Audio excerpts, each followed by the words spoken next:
They say when you're about to die, your life flashes before your eyes. But when Alira was dragged across the frozen courtyard of the Black Fawn Keep, chains biting into her wrists, all she could think about was how cold the stones would feel when they finally killed her on them. Hey there, beautiful souls.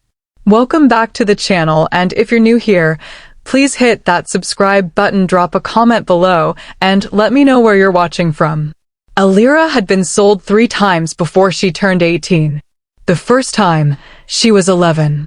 A merchant bought her from the village elder for 2 silver coins and a sack of grain. He worked her until her fingers bled, then sold her when she grew too weak to carry his packs. The second time, she was 14. A tavern owner purchased her to scrub floors and serve drunken travelers. She lasted 8 months before a customer's hands wandered too far, and she broke his nose with a cooking pot.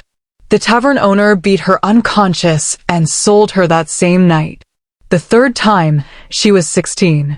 A farmer's wife bought her, thinking a young Omega girl would be easy to control, easy to breed out to neighboring sons for profit. Alira ran after 2 weeks. They caught her at the border and dragged her back in chains. This time, the 4th time, there would be no running. Because this time, they'd sold her to him. The Alpha King of the Black Fawn realm. Ryden Blackmore. The executioner who wore a crown. Alira's bare feet scraped against ice-slicked stones as 2 guards hauled her forward. The iron chains connecting her wrists to her ankles rattled with every stumbling step. She couldn't run even if she tried. They'd made sure of that. The courtyard was massive, ringed by torches that cast violent orange shadows against snow-white walls. Everywhere she looked, warriors stood at attention, tall, broad-shouldered men and women with eyes that glowed faintly in the dark. Shifters. Predators. And she was prey. Her breath came in short, visible puffs. The thin linen dress they'd forced her into did nothing against the winter wind. She could feel eyes on her, dozens of them, assessing, judging, dismissing. Just another Omega. Just another broken thing bought and paid for. The guards stopped abruptly. Alira's knees buckled, and she collapsed onto the frozen stone, palms slapping down hard enough to sting.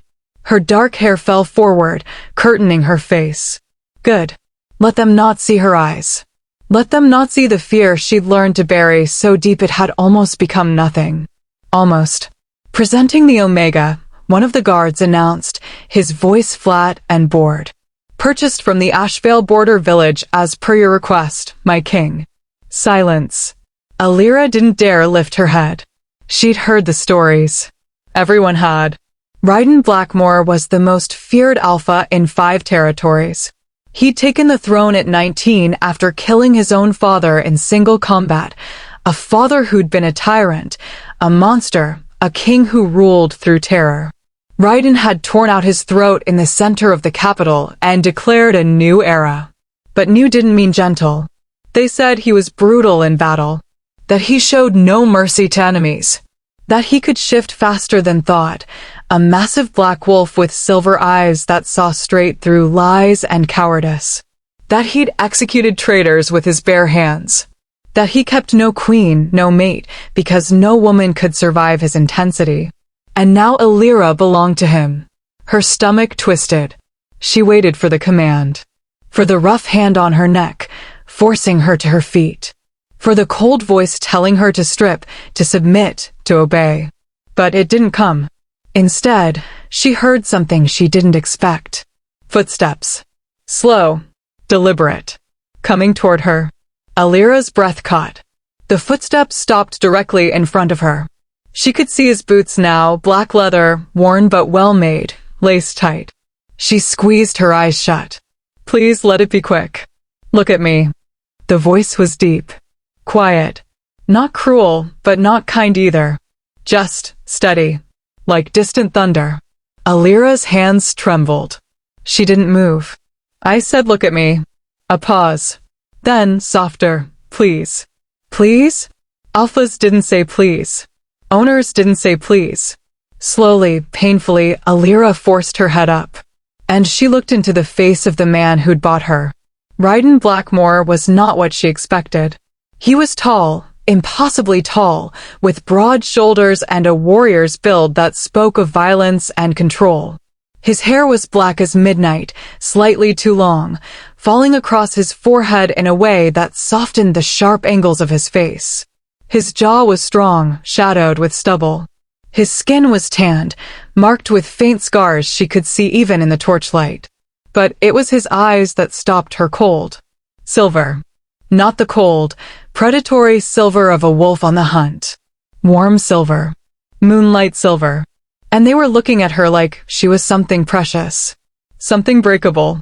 Alira's breath hitched. Raiden's gaze swept over her, the chains, the too-thin dress, the bruises she knew modeled her arms and legs from the journey here. His expression didn't change, but something flickered in those silver eyes. Rage. Not at her. For her. Who put her in chains? His voice was still quiet, but there was an edge to it now. A blade wrapped in silk. One of the guards shifted nervously. Standard protocol, my king. She's unbound. We couldn't risk. I didn't ask for your risk assessment.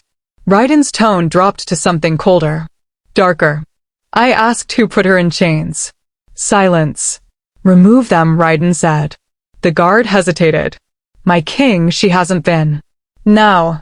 The command cracked through the air like a whip. The guard flinched, then moved forward quickly, fumbling for the key at his belt. He unlocked the shackles with shaking hands, and the chains fell away with a metallic clatter that echoed across the courtyard. Alira's wrists were raw, ringed with red marks and dried blood. She pulled them against her chest instinctively, curling inward. Raiden watched her for a long moment. Then he did something that made every person in that courtyard go still. He lowered himself to one knee. Right there. In front of her. In front of everyone. An Alpha King. Kneeling before an Omega. Alira's heart slammed against her ribs. My name is Raiden, he said quietly, his voice meant only for her. And you are safe here. She didn't believe him. She couldn't.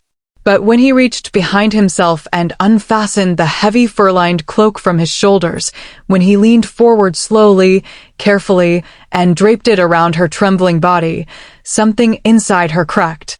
The cloak was warm. It smelled like pine and winter air and something distinctly him. It swallowed her small frame completely.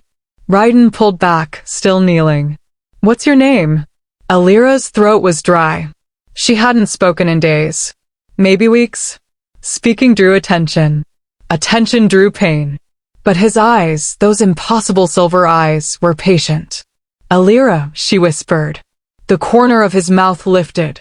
Just barely. Alira, he repeated, like he was tasting the sound of it. Then he stood, slowly, and offered her his hand.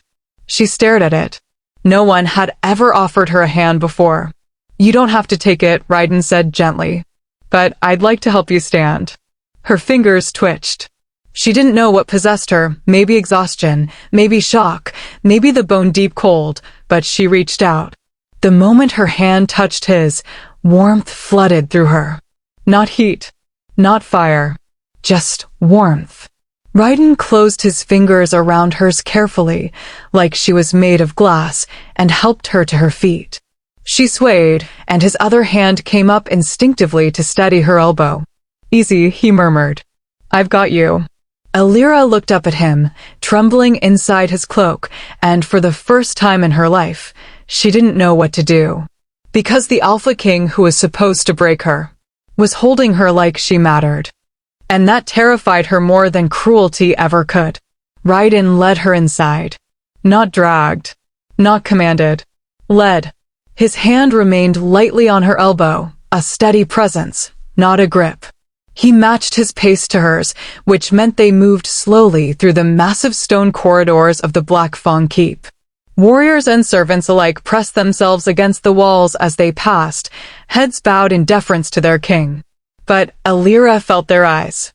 Curious. Assessing. Some pitying. She kept her gaze down, focusing on putting one foot in front of the other. The cloak dragged slightly on the ground behind her, too large for her small frame. It should have made her feel ridiculous. Instead, it made her feel hidden, protected. She didn't trust the feeling. You must be exhausted, Raiden said quietly as they climbed a wide staircase. And hungry. Alira didn't respond. Words felt dangerous. Every instinct she'd honed over years of survival screamed at her to stay silent, stay small, stay unnoticed. But Raiden didn't seem to expect an answer. He just continued guiding her upward, through hallways lined with tapestries depicting wolves running beneath full moons, past windows that showed the sprawling darkness of his territory beyond. Finally, he stopped before a heavy wooden door and pushed it open. "This is yours," he said simply. Alira stepped inside and froze. The room was beautiful. A large four-poster bed dominated the space, piled high with furs and thick blankets in deep blues and silvers. A fireplace crackled along one wall, already lit and spreading warmth throughout the room.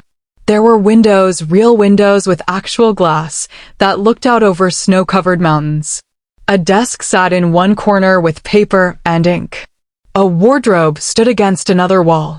And in the center of the room, a plush rug that looked softer than anything she'd ever touched. It was a room for someone important. Someone valued. Not for a slave. "I don't understand," Alira whispered before she could stop herself. Raiden stood in the doorway, hands clasped behind his back like he was forcing himself not to move closer. "What don't you understand?" "Why?" She gestured vaguely at the room. "At the luxury. At the kindness that made no sense." "Why would you?" "Because you're not a prisoner here, Alira." His voice was firm but gentle. "And you're not a servant. He paused, seeming to choose his words carefully. "You're under my protection now. This room is yours. No one will enter without your permission. Not even me." Alira's fingers tightened in the fabric of his cloak. "You paid for me." "I did.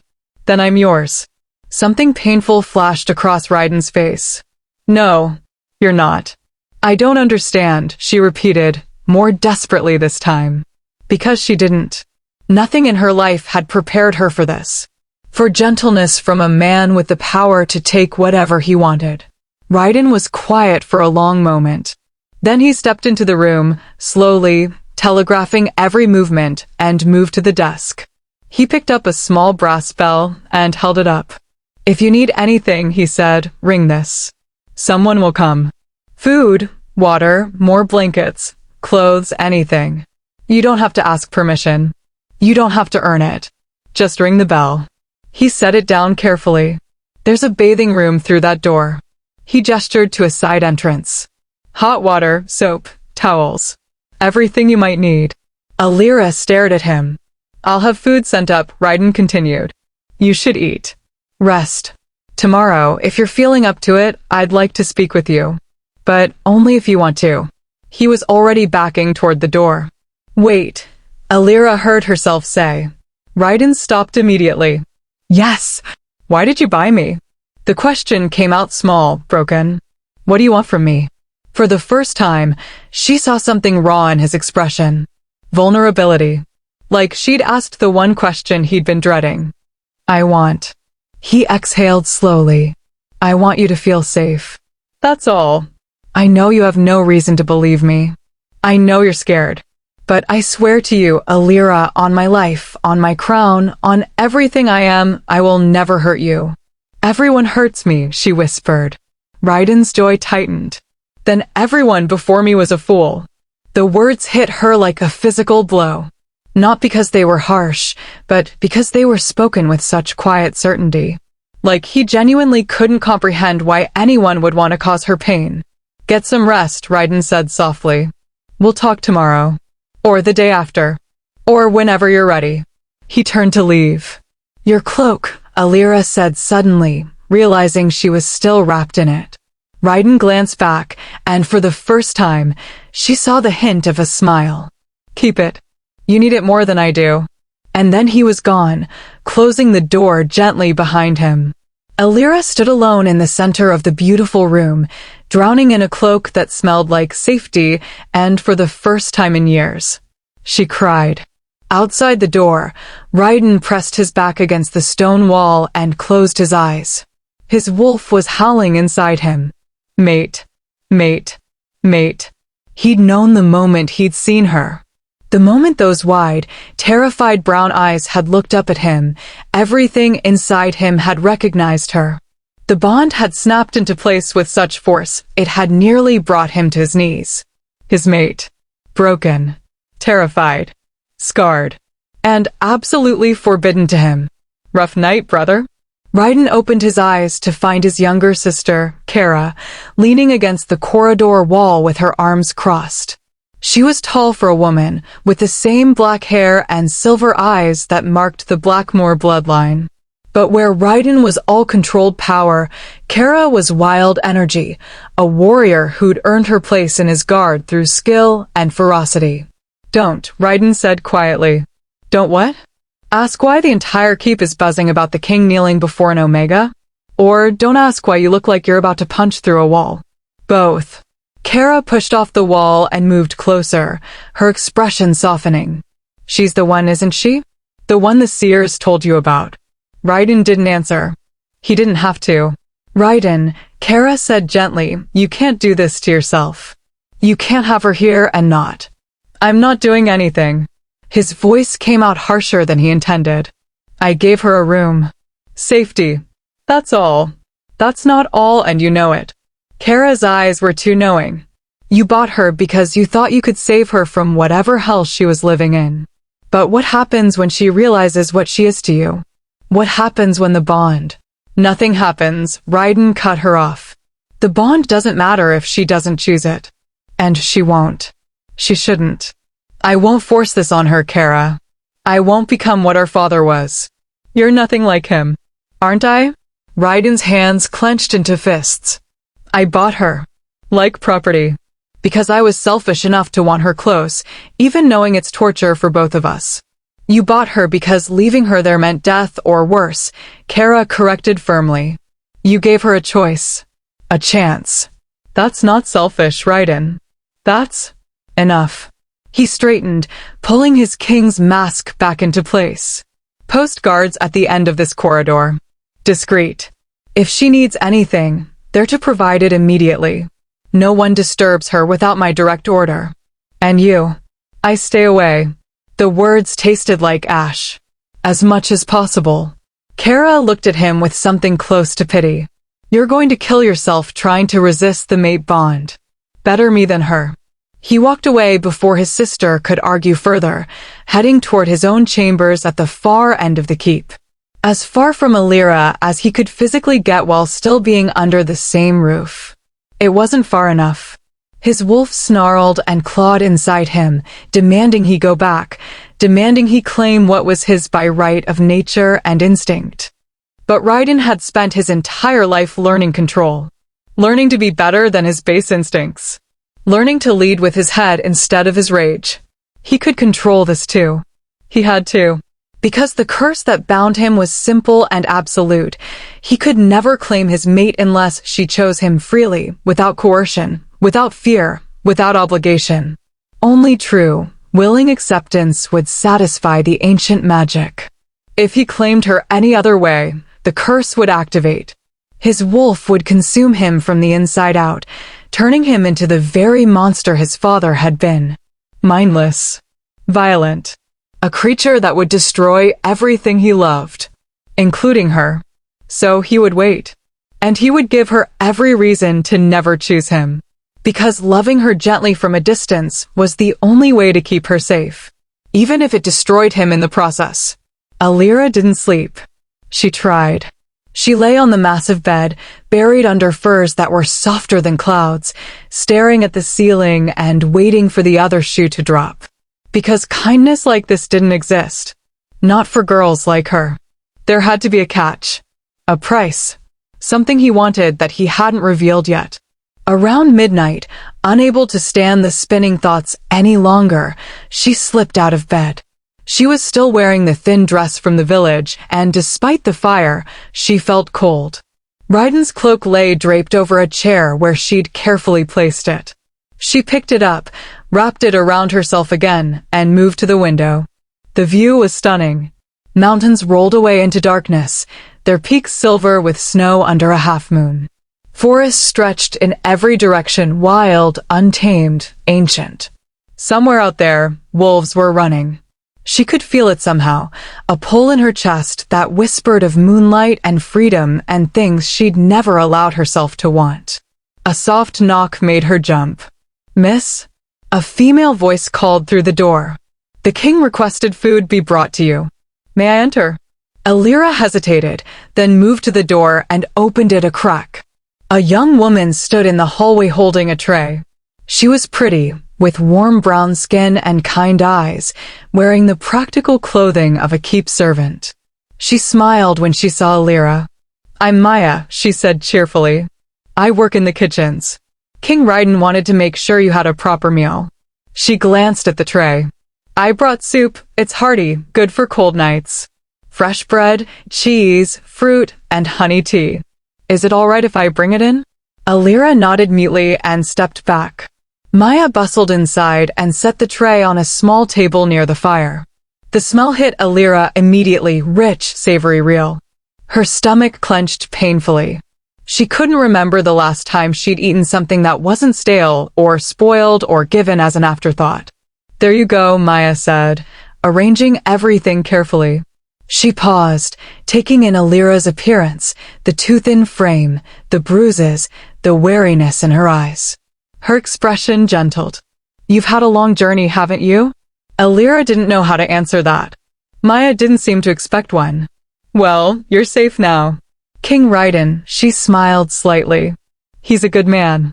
Best king we've ever had, if I'm being honest. Fair. Just. He cares about his people." She glanced at Alira meaningfully. "All of them. He's an alpha," Alira whispered. "Alphas take what they want." "Some do," Maya agreed. "But Raiden isn't some alphas. He's, well, you'll see. Give him a chance. Give yourself a chance to rest here." She moved toward the door, then paused. "Ring the bell if you need anything, truly. Day or night. We're here to help, not to judge." And then she was gone, leaving Alira alone with food that smelled like heaven and questions that had no answers. She sat down slowly and picked up the spoon. The first bite of soup made her want to cry all over again. 3 days passed. Alira spent them locked in her room, trying to make sense of her new reality. True to his word, Raiden didn't force himself on her. He didn't even try to see her. Meals appeared 3 times a day, delivered by Maya or other servants who were unfailingly kind. The bath was cleaned and refilled daily. Fresh clothes appeared in the wardrobe, simple but well-made dresses, soft tunics, warm leggings. Everything in her size. No one demanded anything from her. No one hurt her. It was the strangest 3 days of her life. On the 4th morning, Alira woke to sunlight streaming through the windows and realized something startling. She felt rested. Actually, genuinely rested. The constant knot of tension in her stomach had loosened slightly. The hypervigilance that usually kept her nerves frayed had dulled to a manageable hum. She was still scared. Still waiting for the trap. But she was also curious. She dressed in one of the simple dresses, a soft gray that fell to her ankles, and brushed her hair. There was a mirror in the bathing room, and she'd been avoiding it. Now she looked. The girl staring back was still too thin, still marked with fading bruises. But her eyes were clearer. The dark circles underneath had lightened. She looked less like a ghost. She looked almost alive. Before she could second-guess herself, Alira moved to the door and opened it. The hallway was empty except for a single guard stationed near the stairs. He was young, with kind eyes, and he straightened when he saw her. "Miss Alira," he said respectfully. "Is there something you need?" The use of "miss" startled her. Like she was someone worthy of respect. She swallowed. "I'd like to see the king. If that's allowed." The guard's expression brightened. "Of course. He's in his study. I'll escort you." He led her through the keep, and this time Alira actually looked around. The Black Fong keep was massive, but not cold. Tapestries warmed the stone walls. Windows let in natural light. Servants moved through corridors with purpose, but not fear. She saw warriors training in a courtyard, their laughter echoing up through an open window. It didn't feel like the fortress of a tyrant. It felt like a home. The guard stopped before a wooden door and knocked. "Enter," came Ryden's voice from inside. The guard opened the door and gestured for Alira to go in. She stepped inside, her heart pounding, and the door closed softly behind her. Ryden was standing behind a large desk covered in papers and maps. He was dressed simply, black tunic, dark pants, boots, but he still radiated power. When he looked up and saw her, surprise flickered across his features. Then pleasure. Pure, unguarded pleasure that made something flutter in Alira's chest. "Alira," he said, and her name in his voice sounded like something precious. He immediately moved around the desk, then stopped himself, keeping distance between them. "Are you all right? Is something wrong?" "No," she said quickly. "Nothing's wrong. She twisted her hands together. "I wanted to thank you. For the room. The food. Everything." Ryden's expression softened impossibly. "You don't need to thank me. I do. Because no one's ever." She trailed off, not sure how to finish. "They should have," Ryden said quietly. "You deserved kindness long before you came here." The words settled over her like a balm. "I was wondering," Alira continued hesitantly, "if maybe you could tell me why you bought me, why you're doing all this. You said you wanted to talk when I was ready. I think I'm ready now." Ryden studied her for a long moment, those silver eyes searching. Then he gestured to a pair of chairs near the fireplace. "Will you sit with me?" Alira nodded and took one of the chairs. Ryden sat across from her, close enough to talk, but far enough that she didn't feel trapped. "The truth," he said slowly, "is complicated. But you deserve to hear it. I'm listening." Ryden leaned forward, elbows on his knees, hands clasped. "There's an old curse on my bloodline. It was placed on my great-grandfather after he grimaced. After he did something unforgivable. The details don't matter. What matters is the curse itself. No alpha king of the Black Fawn line can take a mate unless she chooses him freely. No coercion. No obligation. No fear. True, willing choice." Alira's breath caught. "And if the king claims someone without that choice? The curse activates. The alpha loses control completely. Becomes a monster, mindless, violent, dangerous. Everything I've spent my life trying not to be. So you." Alira's mind raced. "You can never. I can never claim a mate unless she wants to be claimed," Ryden finished quietly. "Which means I've spent years knowing I'd likely die alone. Most women see the king, the alpha, the power. They don't see me. And those who might," he paused. "I can't risk hurting them by claiming them if they're not choosing me for the right reasons." "That sounds lonely," Alira whispered. Something vulnerable flashed in his eyes. "It is." They sat in silence for a moment. "But what does that have to do with me?" Alira asked. Ryden met her gaze steadily. "Because when I heard about an Omega being sold in the Ashvale village, mistreated, broken, bound for a life of," his jaw clenched. "I couldn't let it happen. I used my resources to track you down and make the purchase before someone worse could. You saved me. I tried to give you a choice," Ryden corrected. "Something you've never had. You can stay here as long as you want. You can leave whenever you want. You owe me nothing, Alira. Not gratitude, not service, not," he swallowed hard. "Not anything." Alira stared at him, pieces clicking into place. "You're afraid," she realized. "Afraid of what you might want from me." Ryden's silence was answer enough. What if? Alira's heart was pounding. What if I'm afraid too? "Then we're both afraid," Ryden said softly. "And that's all right. Fear means we're being careful. Careful means no one gets hurt. But it also means no one gets close." Their eyes met and held. "Would you?" Alira hesitated, then pushed forward. "Would you want that? Someone getting close?" Ryden's expression was raw with longing and restraint. "More than you could possibly know. But not at the cost of your peace. Not at the cost of your choice." Something in Alira's chest cracked open. This This fierce, powerful alpha king was holding himself back, protecting her even from himself, giving her space and safety and choice. And she was starting to realize that maybe, just maybe, she wanted to choose him. But she was too afraid to say it. So instead, she whispered, "Can I stay? Here, in the keep." Not as anything. Just as someone learning what it's like to be safe. "Yes," Raiden said immediately, fervently. "Yes, for as long as you want." Alira nodded, then stood. Raiden stood as well, always matching her movements. "Thank you," she said, "for being honest with me." "Always," he promised.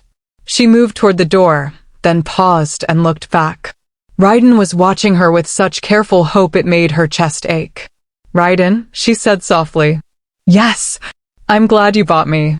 The smile that broke across his face was like sunrise. And Alira fled before she did something stupid like cry again.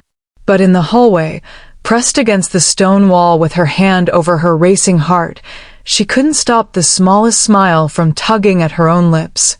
For the first time in her life, she was exactly where she wanted to be, even if she was terrified of what that meant.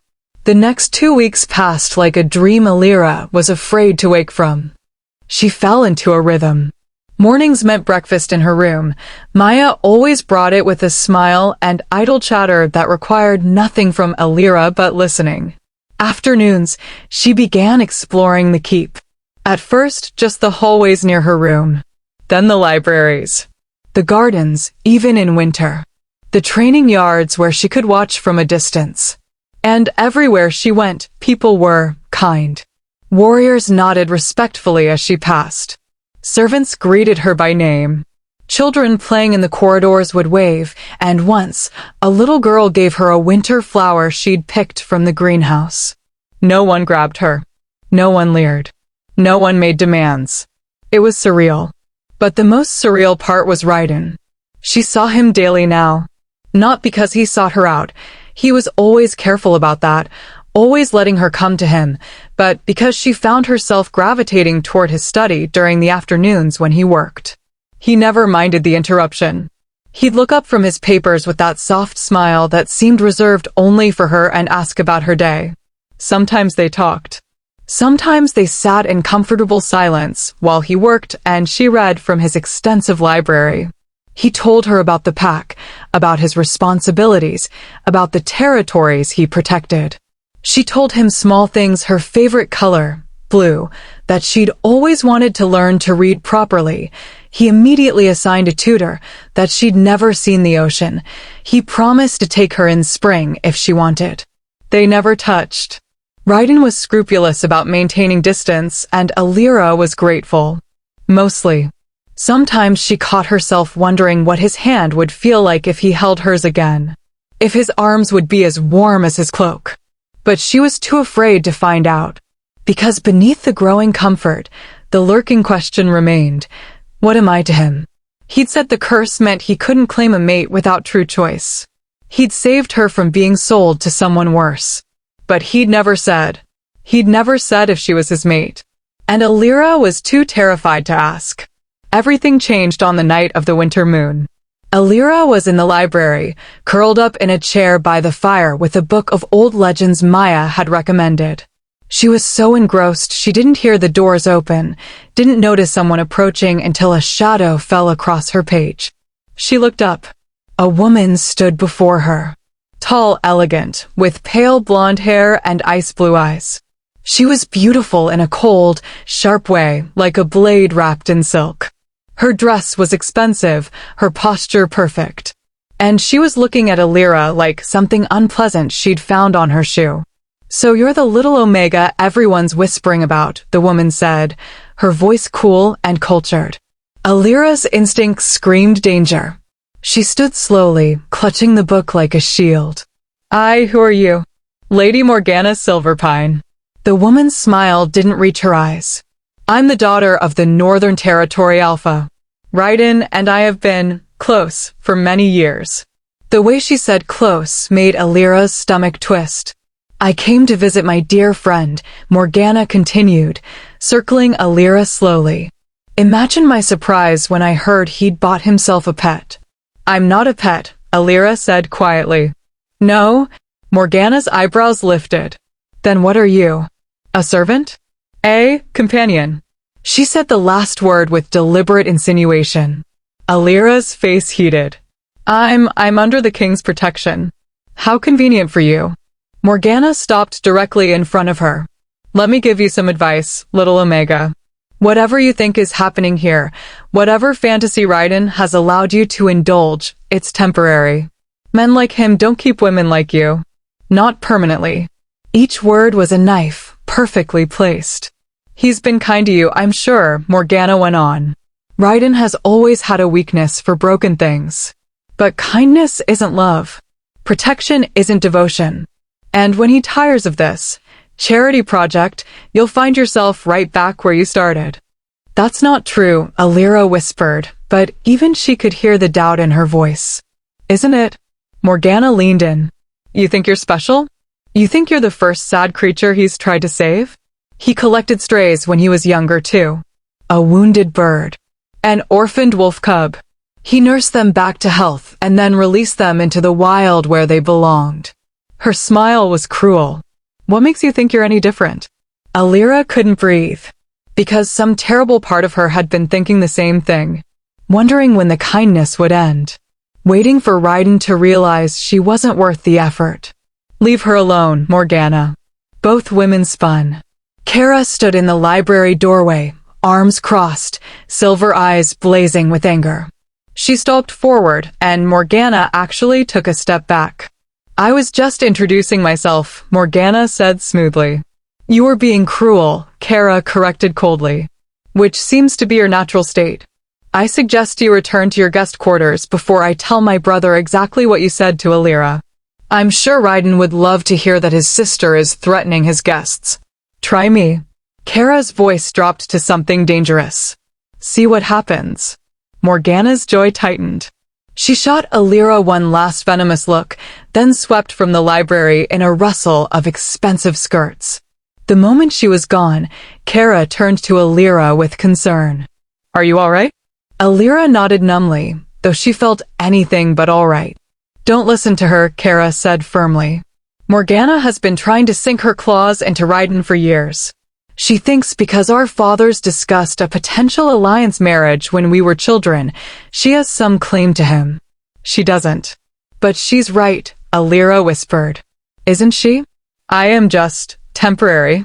A charity case. No. Kara moved closer, her expression fierce. You're not. Alira, you have to understand. Kara, I need you in the know.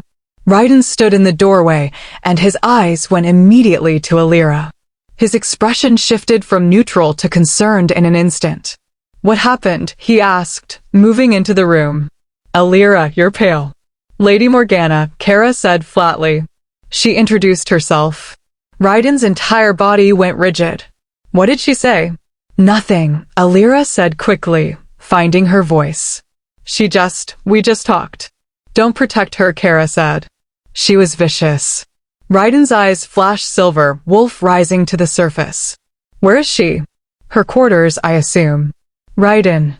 But he was already moving, heading for the door with predatory purpose. Wait, Alira called out. He stopped immediately, turning back to her. The wolf in his eyes faded, replaced by concern. I'm sorry. I should have warned you she was coming. She sent word last week asking to visit, and I couldn't refuse without insulting her father's territory. But I should have prepared you. It's fine, Alira said, even though it wasn't. It's not. Raiden took a step toward her, then caught himself. His hands clenched at his sides. Tell me what she said. Alira shook her head. It doesn't matter. It matters to me. They stared at each other across the library, and Alira felt something shift. Some walls she'd been carefully maintaining began to crack. She said you collect broken things, Alira said quietly. That I'm just another stray you'll heal and release when you get bored. Raiden's expression shattered. Gods, Alira. Is it true? The question burst out before she could stop it. Am I just something you're fixing? Something temporary? No. The word was immediate, vehement. No, you're not temporary. You're not a project or a charity case, or... He ran a hand through his hair, frustration and something deeper warring in his features. He cut himself off abruptly. I'm what? Alira pressed, stepping toward him. What am I to you, Raiden? The silence stretched taut as a bowstring. You're important, he finally said. More important than you know. That's not an answer. It's the only one I can give you right now. His voice was rough with restraint. Because anything else would put pressure on you. Would make you feel obligated. And I swore I'd never do that. Alira's frustration bubbled over. What if I want to feel something? What if I'm tired of you being so careful with me that I don't know where I stand? You stand wherever you want to stand, Raiden said firmly. That's the point. Your choice. Your decision. Not mine. But what do you want? Alira demanded. You're so focused on giving me choice, you never tell me what you actually want. The question hung between them, dangerous and electric. Raiden's eyes blazed silver. You want to know what I want? Yes, I want. He took a step forward. Then another. Until they were close enough that Alira could feel the heat radiating off him. I want to know if you're warm enough at night. I want to hear your laugh, because I've only heard it once, and it was the most beautiful sound I've ever heard. I want to kill every person who ever made you feel worthless or scared or small. His voice dropped lower, more intimate. I want to show you the world beyond these walls. I want to teach you that gentleness isn't weakness and kindness isn't a trap. He stopped abruptly, jaw clenching. I want things I have no right to want. Alira's heart was pounding so hard she thought it might burst. Like what? Alira. Her name was a warning. A plea. Tell me, she whispered. Raiden closed his eyes briefly, and when he opened them, they were burning with barely restrained emotion. I want to court you. Properly. I want to earn your trust, your smiles, he swallowed hard. Your heart. If you'd let me. But I can't ask for that.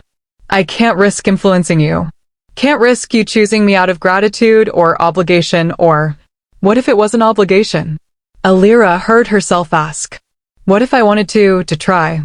The hope that flashed across Raiden's face was devastating. Then I would be the luckiest man alive, he said quietly. But you need to be sure, Alira. Because once we start down this path, once I let myself hope, I don't know if I'll be able to, he broke off, clearly struggling. Unable to what? Let you go, he whispered. If you decide I'm not what you want. If you choose to leave. It will destroy me. But I'll do it. I'll let you go. Because your happiness matters more than my heartbreak. Alira's eyes burned with sudden tears. You mean that? Every word. She didn't know what possessed her, maybe courage, maybe insanity, maybe the simple fact that she was so tired of being afraid, but she reached out and took his hand.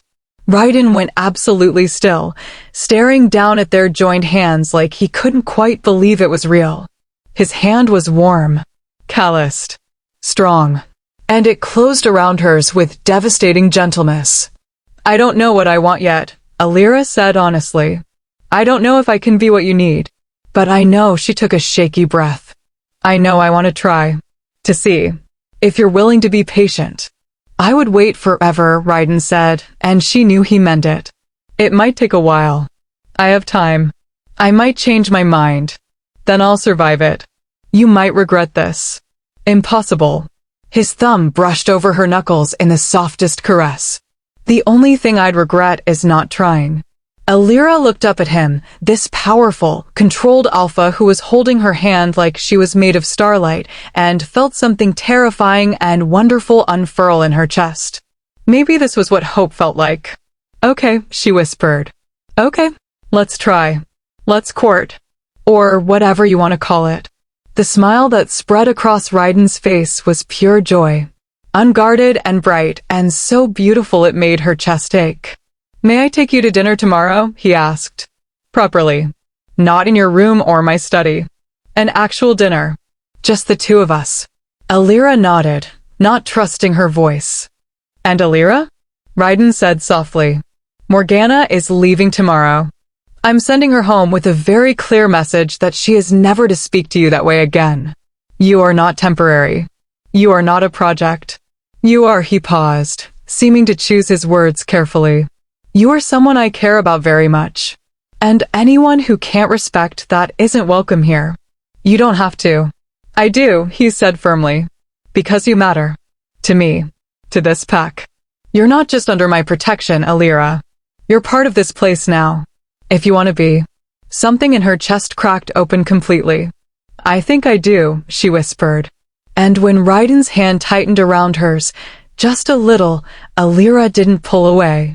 She held on. Across the keep, in her luxurious guest quarters, Morgana paced like a caged animal. She'd seen the way Ryden looked at that pathetic little Omega. The way he'd gone rigid with fury at the mere suggestion someone had upset her.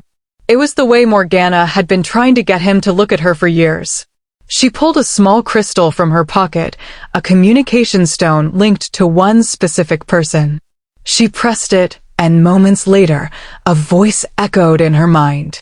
"Report." "He's claimed her," Morgana said coldly. "Not physically, but emotionally. She's his mate, just like you predicted." "Perfect. What do you want me to do?" "Nothing yet. Let them get close. Let him fall completely. And then..." The voice paused, and Morgana could hear the smile in it. "Then we take her. And we watch the great Alpha King break." Morgana smiled. "As you command." She crushed the crystal in her hand, and shadows swallowed the pieces. In the library, Alira and Ryden stood hand in hand, unaware of the danger closing in. Unaware that choosing each other had just painted a target on both their backs. Unaware that the curse binding Ryden was about to be tested in ways neither of them could imagine. But for now, in this moment, there was only warmth and hope and the terrifying, wonderful feeling of taking the first step towards something real. "Tomorrow," Ryden said softly. "Tomorrow," Alira agreed. And for the first time, tomorrow felt like something worth hoping for. Dinner was perfect. Too perfect. Ryden had arranged everything in a small dining room Alira hadn't known existed, intimate, with windows overlooking the moonlit mountains and a fire crackling in the hearth. The table was set simply but beautifully, with candles that cast warm, dancing light across everything. He'd pulled out her chair, asked what she liked to eat, listened when she talked about the books she'd been reading, about the garden she'd discovered, about the way snow looked when it caught the morning light. He didn't push, didn't demand, just listened, like she mattered, like her words were important. And slowly, carefully, Alira felt herself unfurling. "Tell me about growing up here," she said during dessert, honey cakes that melted on her tongue. "What was it like?" Ryden's expression grew distant. "Complicated. My father was difficult." "Difficult how?" He was quiet for a moment, choosing his words. He believed alphas ruled through fear. That power was everything and compassion was weakness. He was cruel to my mother, to Kara, to anyone he perceived as lesser. His jaw tightened. "I spent my childhood watching him destroy people and knowing that one day I'd have to face him." "You killed him," Alira said softly. Not a question. "I did." Ryden met her eyes. "When I was 19. He was going to execute a family, parents, and 3 children for failing to pay taxes during a drought year. They were starving, and he wanted to make an example of them." His voice was steady, but she could hear the old pain beneath it. "I challenged him. By pack law, he had to accept. And You did what you had to do," Alira finished. "Did I?" Ryden looked at her intently. "Or did I become exactly what he was? A killer?" "No." Alira surprised herself with the certainty in her voice. "You're nothing like him. He killed out of cruelty. You killed to save innocent people. That's different." Something shifted in Ryden's expression, gratitude, relief, wonder. "You see good in me." "I see who you are," Alira said quietly. "Someone who kneels in front of scared girls. Someone who gives them rooms with sunlight and asks permission before entering. Someone who," she swallowed. "Someone who makes me feel safe." Ryden's hand moved across the table, palm up. An offering, not a demand. Alira stared at it. Then, slowly, she placed her hand in his. His fingers closed around hers with that same devastating gentleness. I want you to always feel safe with me, he said. No matter what happens. No matter how things develop between us. Your safety, your happiness, comes first. Always. What if making me happy makes you unhappy? Alira asked. Impossible. Your happiness is mine. The words should have felt like pressure. Like obligation. But the way he said them, so matter-of-fact, so certain, made them feel like truth instead. They sat like that for a long moment, hands joined across the table, candlelight painting everything gold. Then Ryden said, May I show you something? What? A place. It's special to me. I hope you'll like it. Curiosity bloomed in Alira's chest. Now, if you're not too tired. It's a short walk. Alira nodded and Ryden smiled, that brilliant, unguarded smile that made her heart stutter. He helped her into a warm cloak, not his this time, but one that had appeared in her wardrobe, perfectly fitted, and led her through the keep. They slipped out a side door into the winter night. The cold bit at her cheeks, but it was clean and sharp, not the brutal, hungry cold of her past. Ryden stayed close beside her, his presence a constant warmth, as they walked through fresh snow toward the tree line. Where are we going? Alira asked. You'll see. They entered the forest, following a narrow path that wound between ancient pines. Moonlight filtered through branches, turning everything silver and shadow. Alira could hear night sounds, owls calling, wind whispering through needles, the distant howl of a wolf. She should have been afraid, but with Ryden beside her, she only felt alive. After 10 minutes, the path opened into a clearing. Alira gasped. A natural hot spring sat in the center, steam rising in ethereal curls. The water glowed faintly, some mineral or magic that made it luminescent in the darkness. Smooth stones ringed the edges, and the whole place felt sacred. Ancient. Like stepping into another world. This is where I come when everything feels too heavy, Ryden said quietly. When I need to remember who I am beneath the crown and the expectations. He looked at her. I wanted to share it with you. Alira moved to the edge of the spring, kneeling to touch the water. It was perfectly warm. It's beautiful. My mother used to bring me here when I was young, Ryden continued. Before my father forbade it. She said this place had old magic. That the water could heal wounds, both physical and otherwise. He knelt beside Alira. I don't know if that's true, but it's always felt peaceful. Like nothing bad can touch you here. Alira understood immediately. A safe place. Yes. She looked at him. Thank you for sharing it with me. Thank you for coming. They stayed there for a while, sitting side by side on the smooth stones, watching steam curl into the night sky. Ryden told her about his mother, kind, strong, taken too soon by illness. About Kara growing up wild and fierce, refusing to let their father break her spirit. About the pack he'd inherited and slowly, carefully rebuilt into something better. And Alira found herself talking too. About the village. About being sold the first time, the terror and confusion. About learning to make herself small and silent because that was the only way to survive. I'm sorry, Ryden said when she finished. I'm sorry the world was so cruel to you. It wasn't all cruel, Alira said softly. Not anymore. Their eyes met, and the air between them seemed to thicken with something unspoken. Alira, Ryden said, his voice rough. I need you to understand something. What? What's happening between us, it's not just about the curse. It's not about duty or prophecy or any of that. He turned to face her fully. I would want you even if there were no curse. Even if you weren't, he stopped abruptly. Weren't what? Alira's heart was pounding. Ryden closed his eyes briefly. When he opened them, they were glowing silver, wolf rising to the surface. You need to know the whole truth. About what you are to me. Dread and anticipation warred in Alira's stomach. Tell me. You're my mate, Ryden said quietly. My true mate. chosen by moon and magic and fate.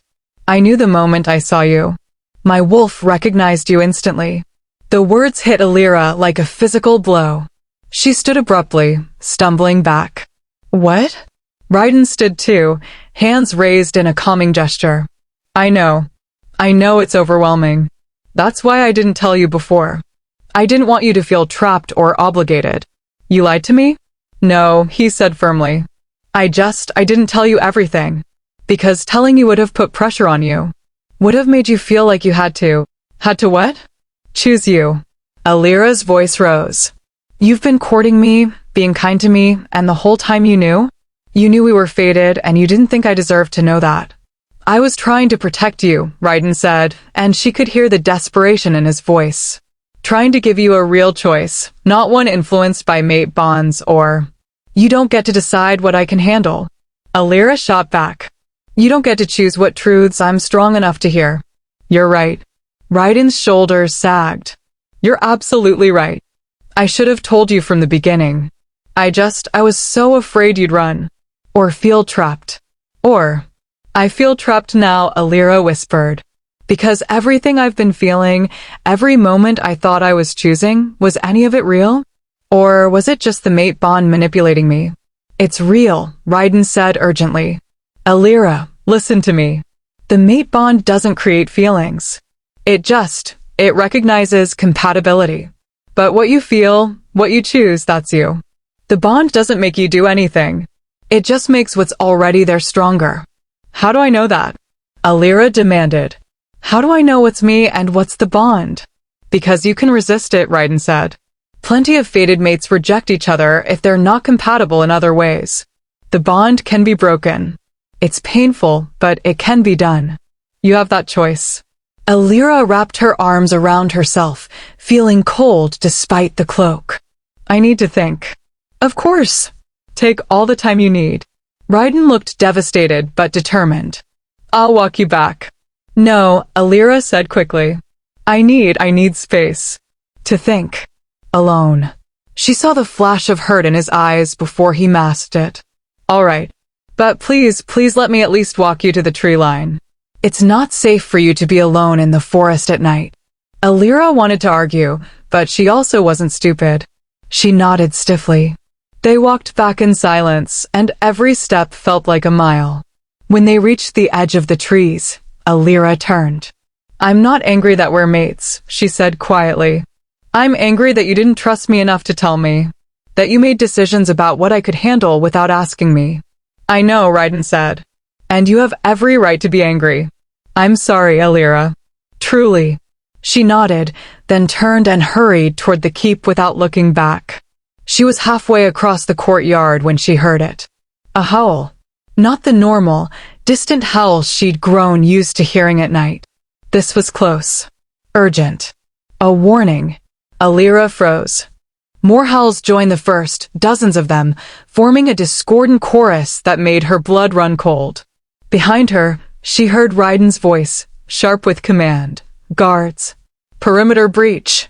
Warriors poured from the keep, armed and shifting into wolf form mid-stride. The courtyard erupted into controlled chaos.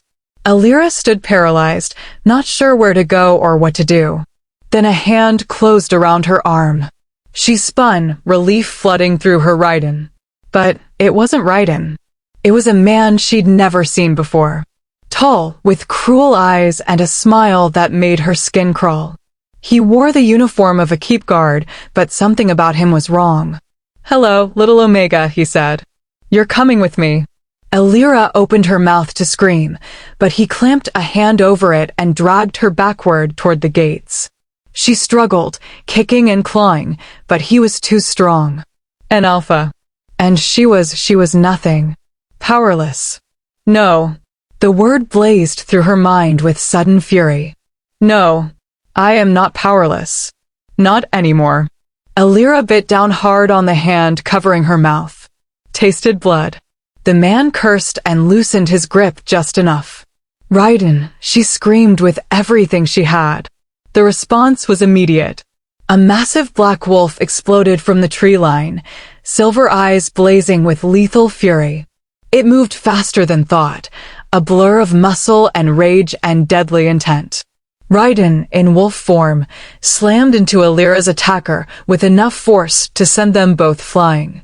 The man shifted midair into a gray wolf, and they hit the ground in a tangle of snarling, snapping teeth. More wolves poured into the courtyard, hostile ones, not pack. An attack. A coordinated attack. Alira scrambled backward as the fighting erupted around her. Kara appeared at her side, human-formed but armed with wicked-looking blades. "Get inside," Kara shouted. "Now!" But before Alira could move, something whistled through the air. Pain exploded in her shoulder. She looked down in shock to see an arrow protruding from her flesh, black-tipped and wrong. The world tilted. Her legs gave out. The last thing she saw before darkness claimed her was Raiden's wolf form, still fighting, his howl of rage and anguish splitting the night. Then nothing. Alira woke in a cage. The realization came slowly. First the cold, then the ache in her shoulder where the arrow had pierced her. Then the bars iron, inscribed with symbols that made her head hurt to look at. She was in a cave. Torches provided dim light. And she wasn't alone. "Ah, you're awake. Excellent." A woman stepped from the shadows. Beautiful, cold, familiar. "Morgana." "You," Alira rasped. "You did this." "Oh, darling, I'm just a piece in a much larger game." Morgana knelt outside the cage, her smile sharp. "But yes, I helped arrange your capture. You see, Raiden has become inconvenient. His kindness, his reforms, his insistence on treating Omegas like they matter, it threatens the old ways. The way things should be. You're insane. I'm practical." Morgana stood. "And you, little Omega, are the key to breaking the great Alpha King. He'll come for you, he can't help himself. His mate is in danger. And when he does," she paused dramatically, "we'll trigger the curse. Force him to claim you under duress. Without your willing choice. And watch him transform into the very monster he's spent his life trying not to be." Her eyes glittered. Poetic, really. Horror flooded through Alira. "No, you can't. I already have, darling. The wheels are in motion. Raiden is probably tearing apart the territory looking for you right now. Getting more desperate. More feral. And when he finally finds you, when he's so far gone with worry and rage that he can't think straight, well," Morgana's smile was vicious. "That's when we spring the trap." She turned to leave. "Wait," Alira called. "Why are you doing this? What do you gain?" Morgana glanced back. "A kingdom, eventually. Once Raiden is a mindless beast, the council will have no choice but to put him down and install new leadership. Leadership that understands how things should really work." She paused. "And maybe I just wanted to see the mighty Alpha King finally break. He rejected me, you know. Said I wasn't his mate. Said he could never love someone so cold." Her expression twisted with something ugly. "So now I get to prove him right. And watch him lose everything in the process." She disappeared into the shadows, leaving Alira alone in the cage. Alone with the terrible knowledge that Raiden was walking into a trap. And there was nothing she could do to stop it. In the Black Fang Keep, Raiden stood in his war room, surrounded by maps and his best warriors. He was still in human form, but barely. His eyes hadn't stopped glowing silver since Alira had been taken. His wolf was so close to the surface that his control felt like a fraying rope. 3 hours, he said, his voice barely human. "They took her 3 hours ago. Where is she?" "We're tracking my king," one of his scouts reported. "The scent trail leads north, toward the broken peaks. But it's being masked somehow. Magic." "Then find someone who can break the magic," Raiden snarled. "I want her found. Now." Kara stepped forward, her expression grim. "Raiden, you need to calm down. If you shift while you're this unstable." "I don't care about being stable," he interrupted. "I care about finding Alira." "And what happens when you do?" Kara demanded. "You're barely holding it together. If you find her and lose control, if you claim her without her true choice, because you're too far gone to think straight, the curse activates. You know this." Then I'll die, Raiden said flatly. Better me than her. She wouldn't want that. She's not here to decide. The room went silent. Raiden closed his eyes, forcing himself to breathe, to think. But all he could see was Alira's face. The way she looked at him in the moonlight. The hurt in her eyes when she'd learned he'd kept the mate bond secret. The last thing she'd felt toward him was anger. And now she might die thinking he'd betrayed her. Find her, he said quietly, but with absolute authority. Use every resource we have. Call in every favor. I want her found within the hour, or heads will roll. Am I understood? Yes, my king, his warriors chorused. As they scattered to their tasks, Kara moved to her brother's side. We'll find her, she said softly. And Raiden? When we do, when you see her again, you need to let her decide what happens next. Not your wolf. Not your fear. Her. I know, Raiden whispered. I know. But Kara, what if I can't? What if I'm too far gone? His sister gripped his shoulder. Then I'll help you. We all will. But you need to trust yourself. And trust her. She's stronger than you think. Raiden nodded, even though his wolf was howling inside him. Howling for blood. Howling for his mate. And the creature that had taken her would die screaming. If he could just hold on long enough to find her. Hold on, Alira, he thought desperately. Please. Just hold on. In her cage, Alira hugged her knees to her chest and tried not to cry. But she couldn't stop the tears. Because she'd finally found something worth hoping for. And now it was all about to be destroyed. Unless she could find a way to save them both. But how? She was locked in a cage, poisoned with something that made her weak, and the only person who could save her was walking into a trap that would destroy him. Think, Alira. Think. There had to be a way. There had to be. She just needed to find it before time ran out. The poison was getting worse. Alira could feel it spreading through her veins like ice water, making her thoughts sluggish and her limbs heavy. Whatever had been on that arrow, it wasn't just meant to knock her out, it was meant to keep her weak. Helpless. She hated it. She hated feeling powerless again, after weeks of finally feeling like she had some control over her life. Time passed strangely in the cave. Minutes felt like hours. Or maybe hours felt like minutes. She couldn't tell anymore. But then she heard voices. Footsteps approaching. Alira forced herself upright, ignoring the way her vision swam. If they were coming to hurt her, she'd at least face them standing. But it wasn't Morgana who appeared from the shadows. It was a man. Ancient-looking, with silver hair and eyes that held too much knowledge. He wore robes marked with symbols similar to those on her cage, and power radiated from him like heat from a fire. A sorcerer. Interesting, he murmured, studying her. Very interesting indeed. Who are you?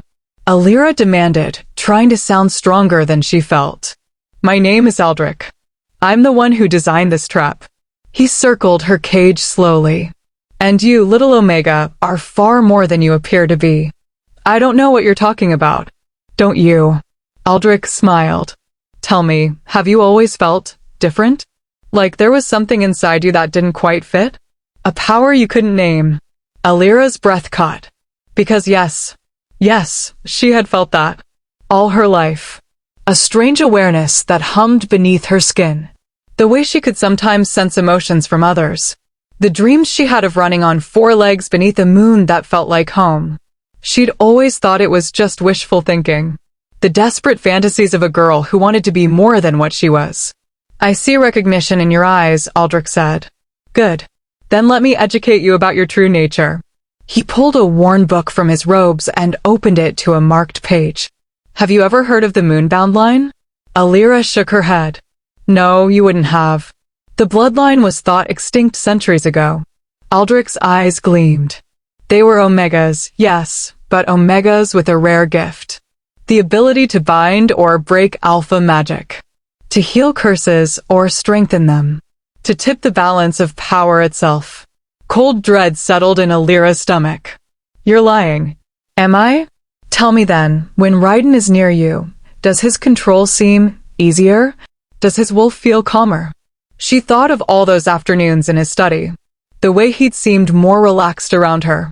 The way his eyes would fade from silver to gray when they talked. That's because you soothe his wolf, Aldrich continued. Without even trying. Without even knowing. Because your bloodline was designed by ancient magic to balance alpha power. To be their perfect complement. If that's true, Alira said slowly, then why do you need me? Why this trap? Because your power works both ways, child. Aldrich's smile turned cold. You can heal a curse. But you can also make it infinitely worse. Especially if your blood is spilled at the right moment, with the right rituals. Horror crashed over Alira. The curse on Raiden's bloodline. Precisely. When he arrives, and he will arrive, his mate bond won't let him do otherwise, will force him into an impossible position. Claim you or watch you die.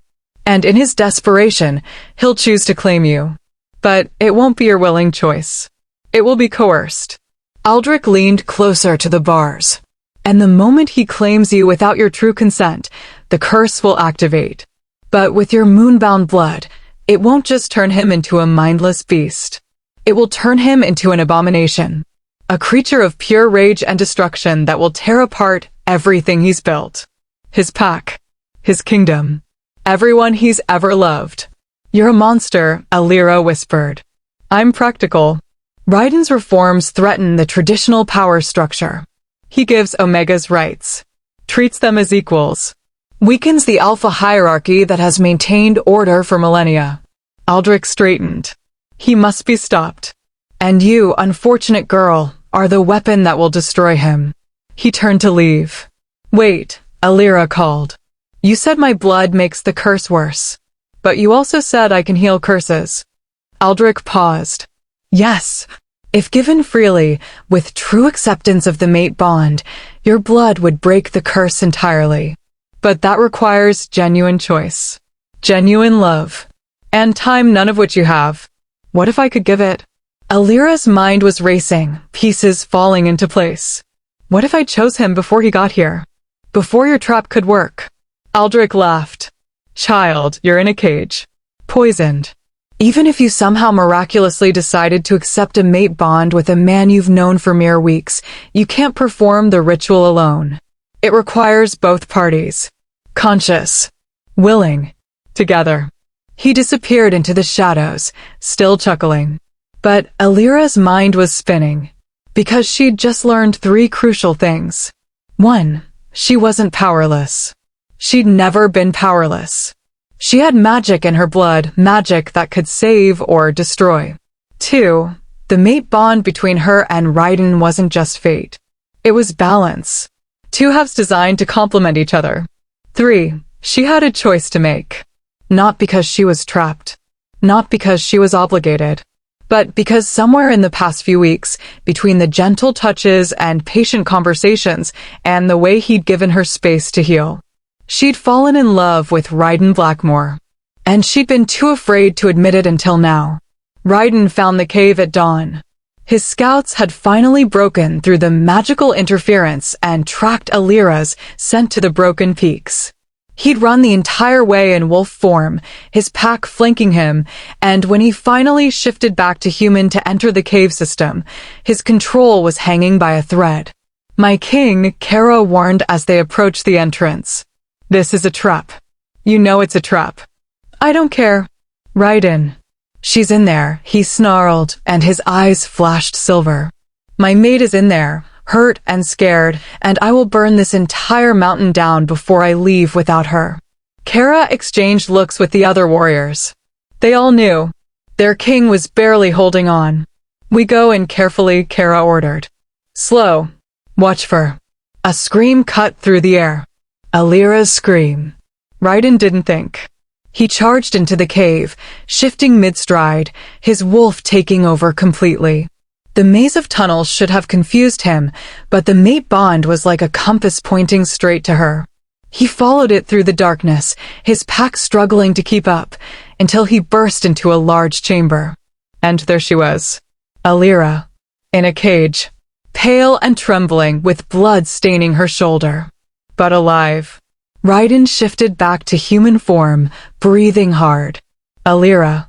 Her head snapped up, and when she saw him, relief and terror warred in her expression. Raiden, no. You have to leave. It's a trap. I know, he said, already moving toward the cage. I don't care. You should. Tears streamed down her face. They want you to claim me. They want to trigger the curse. If you do, if you claim me while I'm trapped like this, you'll become. I know, he repeated, reaching the cage. The bars were inscribed with magic that burned his hands when he touched them, but he didn't care. He gripped them anyway, ignoring the pain. Stand back. I'm getting you out. Raiden, listen to me. No. The word came out as a roar. I don't care about curses or prophecies or what I might become. You are my mate and you are hurt, and I will tear apart anyone who stands between me and getting you to safety. His eyes were pure silver now. His wolf was in control. And Alira realized with crystal clarity that Aldrich was right. Raiden was too far gone.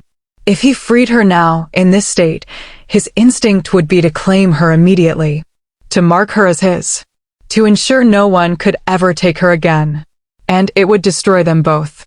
Unless, Raiden, Alira said, forcing her voice to stay calm. Look at me. Please.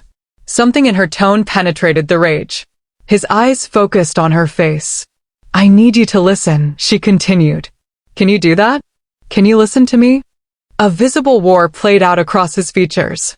Wolf and man fighting for dominance. Finally, he nodded once, sharply. They poisoned me, Alira said. I'm weak. But I'm not dying. Not yet. And before you do anything, before you try to get me out of here, I need to tell you something. Alira, please.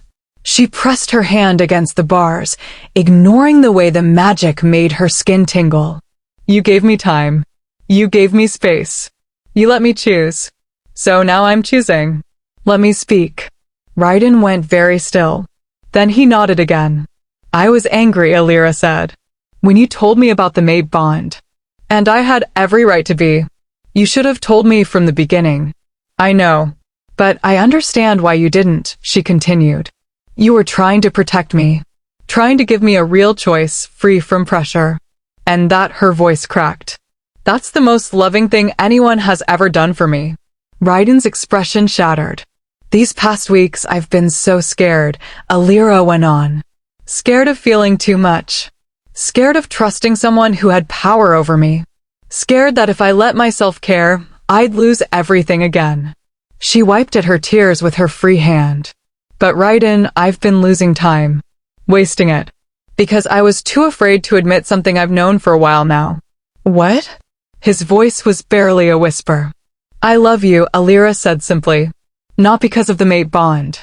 Not because you saved me. But because of who you are. The way you listen. The way you're gentle even when you're strong. The way you make me feel like I matter. Raiden's hands tightened on the bars until his knuckles went white. And I know we're in an impossible situation right now, Alira continued. I know there are people who want to use us against each other. But I also know something they don't. What? I'm not just an Omega. She took a shaky breath. I'm moonbound. My bloodline has the power to break or strengthen curses. And I choose, her voice strengthened with certainty. I choose to break yours. Understanding dawned in Raiden's eyes. The ritual. You'd need. Your blood and mine. Freely given.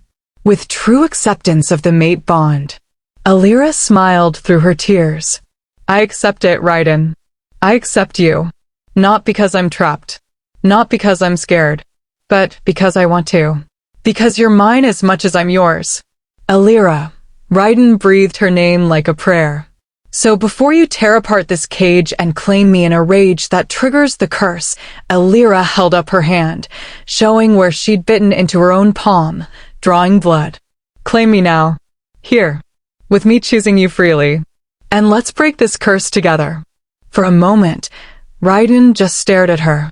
Then, moving with deliberate care, he raised his own hand to his mouth and bit down, drawing blood to match hers. Are you sure? He asked, and despite everything, the danger, the trap, the poison in her veins, he was still asking. Still giving her one last chance to choose differently. I've never been more sure of anything, Alira said. Raiden pressed his bleeding palm against the bars, right where hers rested on the other side. The moment their blood touched, power exploded through the chamber. Light. Blazing, brilliant light that poured from where their hands joined. The cage began to shake. The symbols inscribed on the bars glowed white-hot, then shattered. And Alira felt it, felt the curse that had bound Raiden's bloodline for generations snap like a broken chain. The bars dissolved into ash. Raiden caught Alira as she collapsed forward, cradling her against his chest. His eyes were still silver, but clear now. Focused.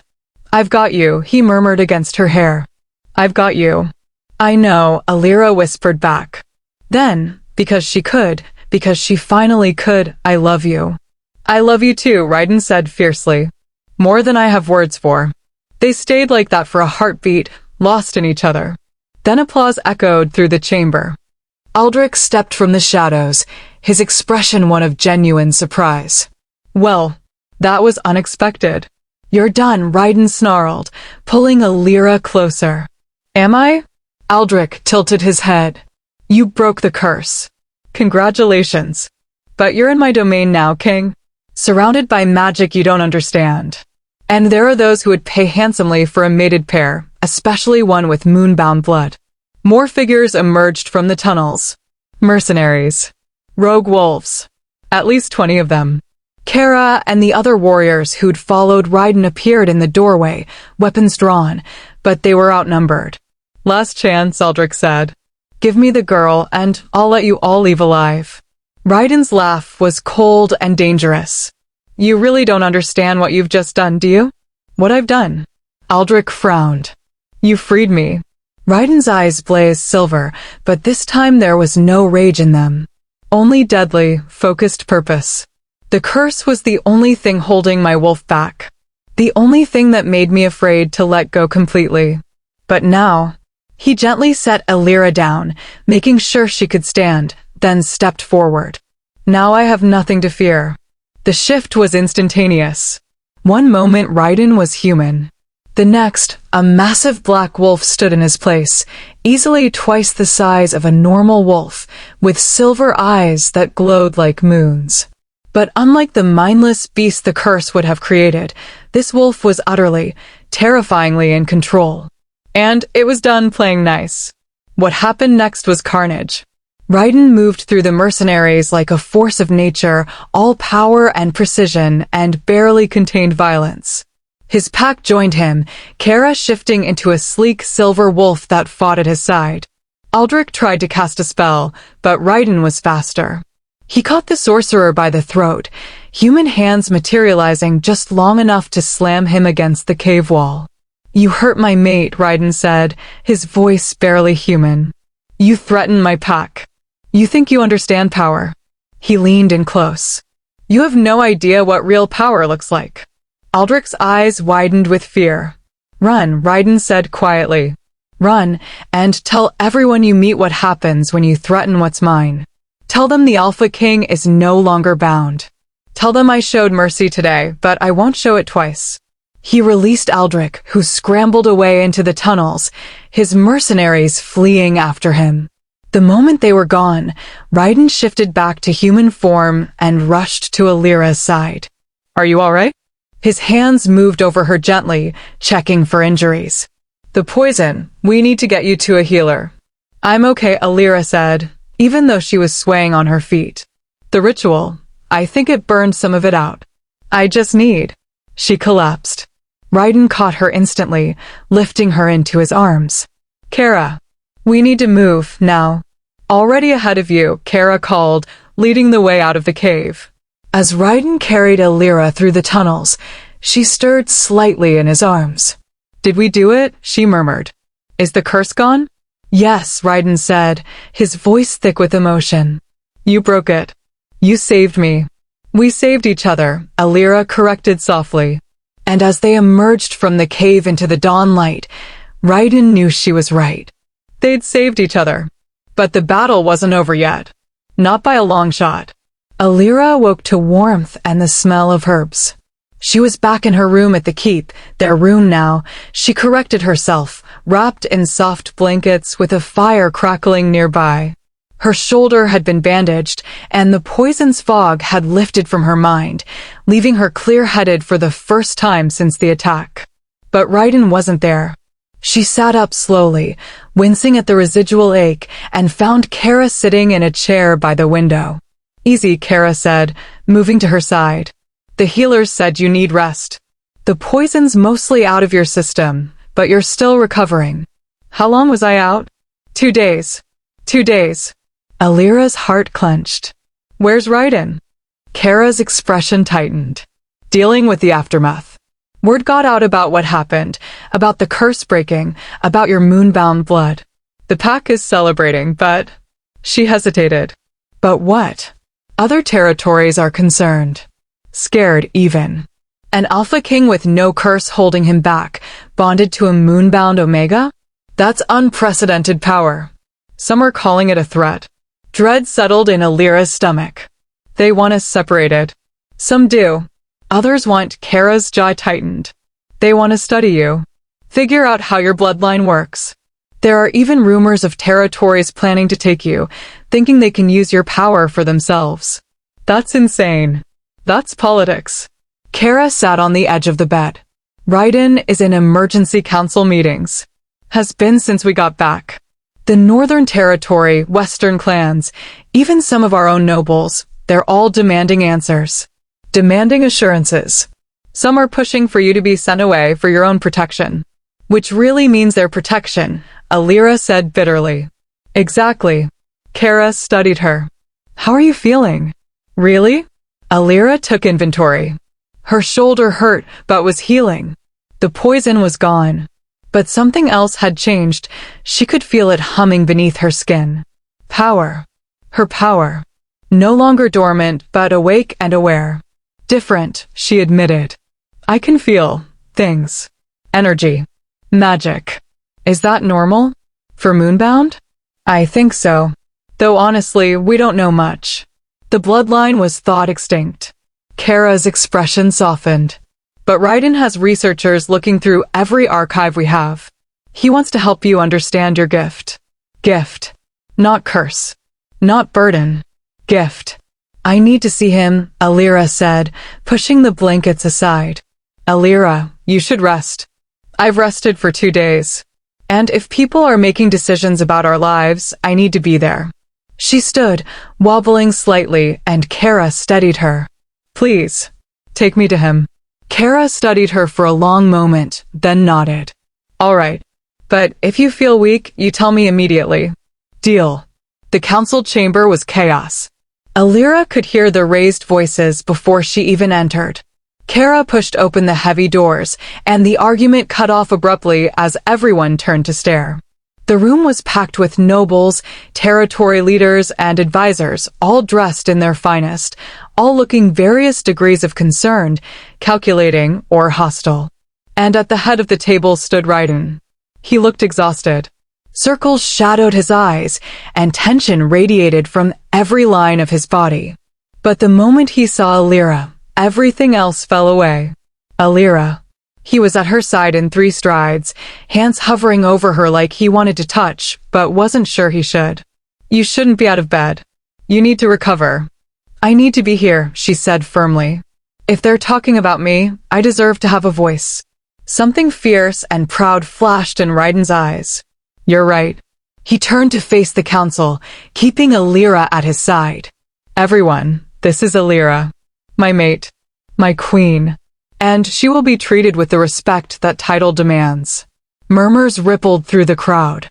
An older man with silver hair and cold eyes stepped forward. "My king, with all due respect, the girl's bloodline is a complication we cannot ignore. Moonbound magic is unpredictable. Dangerous.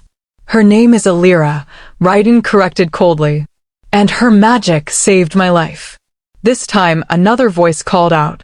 "A woman in green silks. But what about next time? What if her power is turned against us?" What if another territory captures her and uses her blood to strengthen their alphas? Then we protect her, Raiden said flatly. As we would any member of this pack. She's not just any member. The silver-haired man, Lord Cassius, Alira realized from his insignia, argued. She's a weapon. One that should be secured. Controlled. I'm a person, Alira spoke up, her voice carrying across the chamber. Not a weapon. Not a tool. A person with rights and choices. Lord Cassius turned his cold gaze on her. Pretty words, girl. But you don't understand the political landscape. Your very existence threatens the balance of power. Then maybe that balance needs to be threatened, Alira shot back. If your system only works by treating people like me as objects, maybe it's a broken system. Shocked silence. Then another voice, younger and more sympathetic. She has a point. A man around Raiden's age stood. Dark-haired, with kind eyes. I'm Alpha Theo of the Eastern Forests. And I, for one, am tired of the old ways. King Raiden has shown us a better path, one where Omegas have rights, where power doesn't mean tyranny. Perhaps instead of fearing what Alira represents, we should embrace the change she brings. Change. Lord Cassius scoffed. You mean chaos. I mean evolution, Theo countered. The world is changing whether we like it or not. We can adapt, or we can become extinct like the moonbound bloodline nearly did. More murmurs. Some agreeing, others vehemently opposed. Then a woman's voice cut through the noise, sharp, commanding, and achingly familiar. Perhaps we're asking the wrong questions. Morgana stepped from the shadows at the back of the chamber. Alira's blood ran cold. What is she doing here? She arrived an hour ago, Raiden said tightly, claiming she has information about Aldrich's plans. I was going to have her arrested, but I'm protected by diplomatic immunity, Morgana finished smoothly. As a representative of my father's territory. And I do have information. Information everyone here needs to hear. Raiden's eyes flashed silver. Speak quickly. Morgana smiled, all teeth, no warmth. Aldrich didn't work alone. He was funded by a coalition of nobles who fear your reforms, Raiden. Nobles from multiple territories who want the old ways restored. She looked around the room meaningfully. Some of whom are in this very chamber. Shocked gasps. Denial. Angry shouting. You're lying, Lord Cassius snarled. Am I? Morgana pulled a scroll from her sleeve. I have names. Financial records. Correspondence. Everything needed to prove that this wasn't just about kidnapping one Omega, it was about destabilizing your rule entirely. She unrolled the scroll, and Alira saw lists of names. Amounts of gold. Meeting dates. And there, near the top, Lord Cassius Silvermane. You traitor, Kara breathed. Lord Cassius's face went white. Then red. This is fabricated. A lie to discredit. It's signed with your seal, Morgana interrupted. And witnessed by 3 independent parties. Face it, Cassius. You've been caught. The chamber erupted into chaos. Warriors moved to surround Lord Cassius and the other names on the list. Nobles shouted accusations and denials. Through it all, Raiden stood perfectly still, his control absolute. Then he spoke, and his voice cut through the noise like a blade. Silence. Everyone froze. Lord Cassius, Raiden said quietly, you funded an attack on my mate. On my pack. You conspired with a rogue sorcerer to trigger a curse that would have destroyed me and everything I've built. My king, by pack law, that is treason. The punishment is death. Cassius stumbled backward. You can't, I demand a trial. You'll have one, Raiden said coldly. But the evidence is clear. And when you're found guilty, and you will be found guilty, I will carry out the sentence myself. He turned to his guards. Arrest everyone on that list. Hold them until we can verify which charges are legitimate. As guards moved to comply, Morgana stepped forward. I believe this earns me some clemency. I did, after all, help expose the conspiracy. You participated in the conspiracy, Raiden snarled. You helped kidnap Alira. You worked with Aldrich. Under coercion, Morgana said smoothly. He threatened my family. I had no choice but to cooperate. But I kept records. Evidence. And when I saw a chance to make things right, I took it. She smiled at Alira. Consider it an apology. Woman to woman. Alira wanted to call her out on the obvious lie, but something stopped her. Because Morgana's eyes, they looked different. Less cruel. More calculating, yes, but also strangely sincere. Why? Alira asked. Why really? Morgana's smile faded. Because I realized something when I watched Aldrich's plan unfold. He didn't just want to destroy Raiden. He wanted to destroy the idea that things could be better. That Omegas could be valued. That power didn't have to mean cruelty. She paused. And I realized I was tired of being part of the problem. Pretty words, Raiden said, echoing Lord Cassius's earlier dismissal. But words mean nothing without action. Then let me prove myself, Morgana said. Let me help root out the remaining conspirators. Use me as your spy. I have connections throughout all the territories, connections you'll need if you want to survive what's coming. What's coming? Kara demanded. Morgana's expression grew grim. Aldrich didn't flee because he was scared. He fled because his plan changed. The conspiracy isn't over, it's just getting started. And the next phase is already in motion. Cold dread washed over Alira. What phase? War, Morgana said simply. The conservative territories are planning to unite against you. They're going to claim you're a threat to all shifter kind. That your power combined with Raiden's makes you too dangerous to exist. That's insane, Theo protested. King Raiden has only ever acted to protect. It doesn't matter what's true, Morgana interrupted. Only what people believe. And they're very good at making people believe lies. She looked at Raiden. They'll attack within the week. Full military assault. And they'll target her specifically. She pointed at Alira. They know that without his mate, the Alpha King is vulnerable. So they'll try to kill her. And when you retaliate, when you go feral with grief and rage, they'll point to it as proof that you're the monster they claimed you were. Silence crashed over the chamber. Alira felt like she couldn't breathe. They want to use me to destroy him. They want to use both of you to justify their own cruelty, Morgana corrected. And unless you're very careful, they'll succeed. Raiden's hand found Alira's, gripping tight. Then we'll be careful. We'll prepare. You'll lose, Morgana said bluntly. Not in battle, you're too strong for that. But politically. The moment you defend yourselves, they'll twist it. Make you the aggressors. Turn the other territories against you. Then what do you suggest? Kara demanded. Morgana looked directly at Alira. She needs to leave. No, Raiden said immediately. Not permanently, Morgana clarified. But long enough to remove her as a target. Hide her somewhere safe. Somewhere they can't find her. And while she's gone, she turned to Raiden. You prepare your defenses and work on winning hearts and minds. Show the territories that you're not a threat. That reform is possible without destruction. You want me to send my mate away, Raiden said flatly. Right after we've bonded. Right after the curse broke. I want her to survive, Morgana said. And right now, staying here means death. For both of you. Alira felt like the floor had dropped out from under her. Because Morgana was right. As much as she hated it, the woman was right. No, Raiden repeated, pulling Alira closer. I won't send her away. We can protect her here. Can you? Morgana challenged. Against coordinated attacks from multiple territories? Against assassins who know what she is? Against magic you don't understand. She shook her head. You're powerful, Raiden. But you're not invincible. And neither is she. There has to be another way, Kara insisted.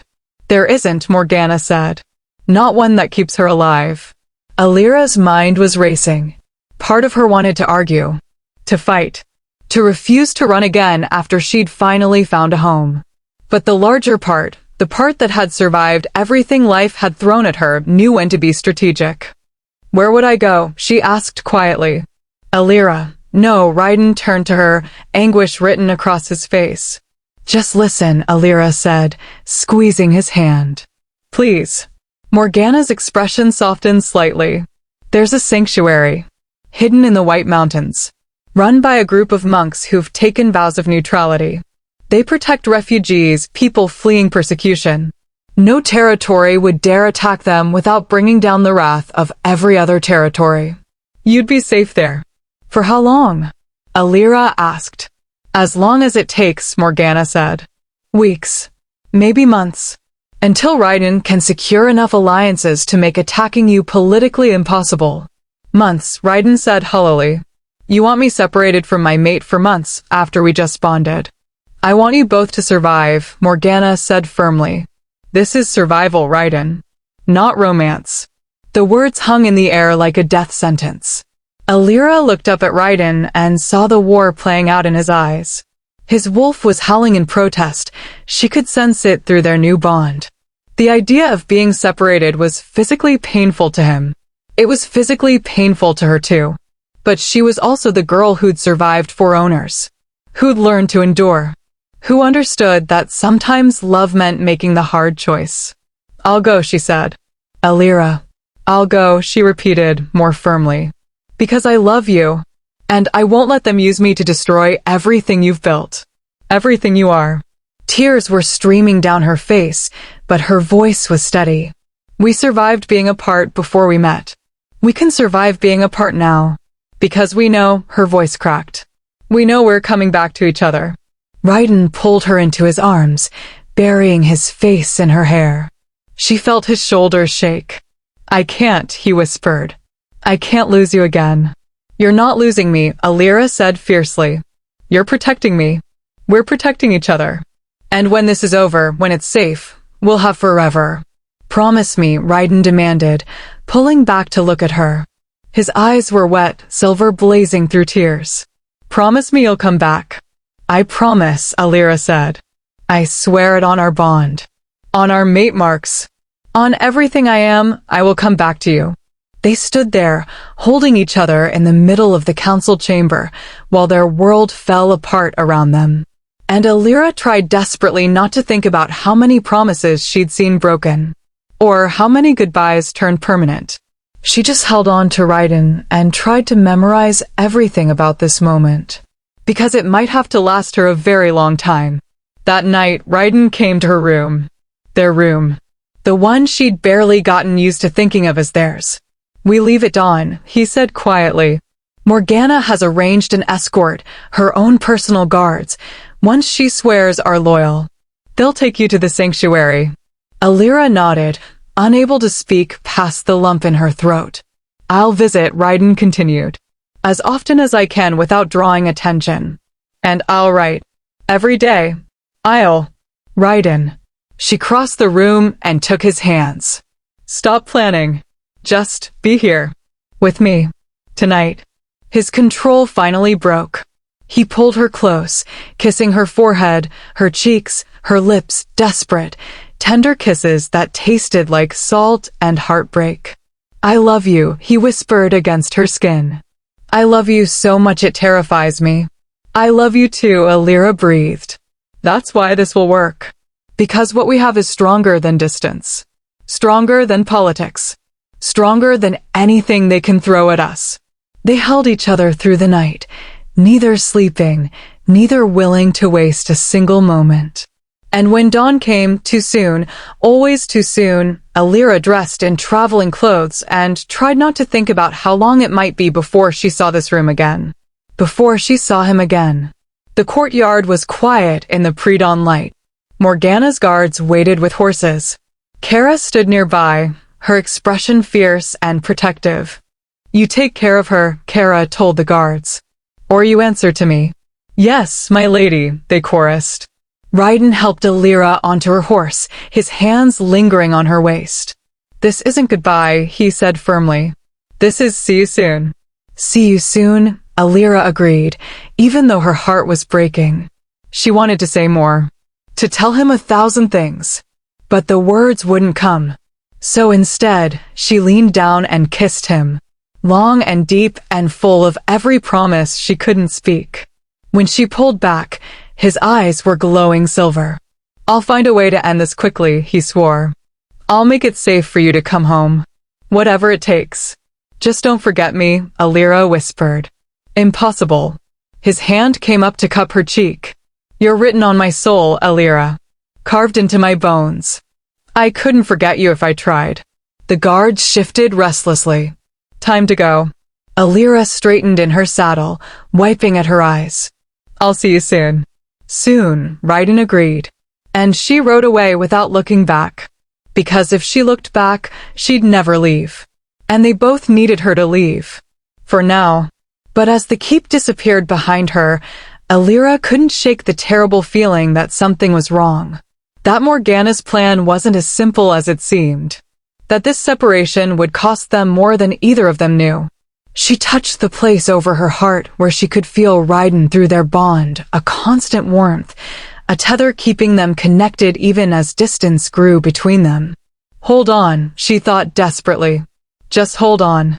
I'm coming back." She just hoped she'd make it back before everything fell apart. The sanctuary was nothing like Alira expected. She'd imagined stone walls and cold halls, a prison dressed up as protection. But the White Mountain Refuge was beautiful, built into the mountainside itself, with gardens that somehow thrived despite the altitude, and warm common rooms where refugees from across the territories gathered. The monks were kind. They asked no questions, demanded nothing. They simply provided safety. But safety felt like a cage when the person you loved was miles away, facing danger alone. 3 weeks passed like years. Alira spent her days learning about her moonbound heritage from the sanctuary's ancient library. The monks had texts no one else possessed, scrolls describing how her ancestors had worked with alphas, balancing their power, healing their wounds, even strengthening pack bonds. She learned that her blood could do more than break curses. It could sense lies, could heal magical corruption, could even, in rare cases, share memories and emotions through touch.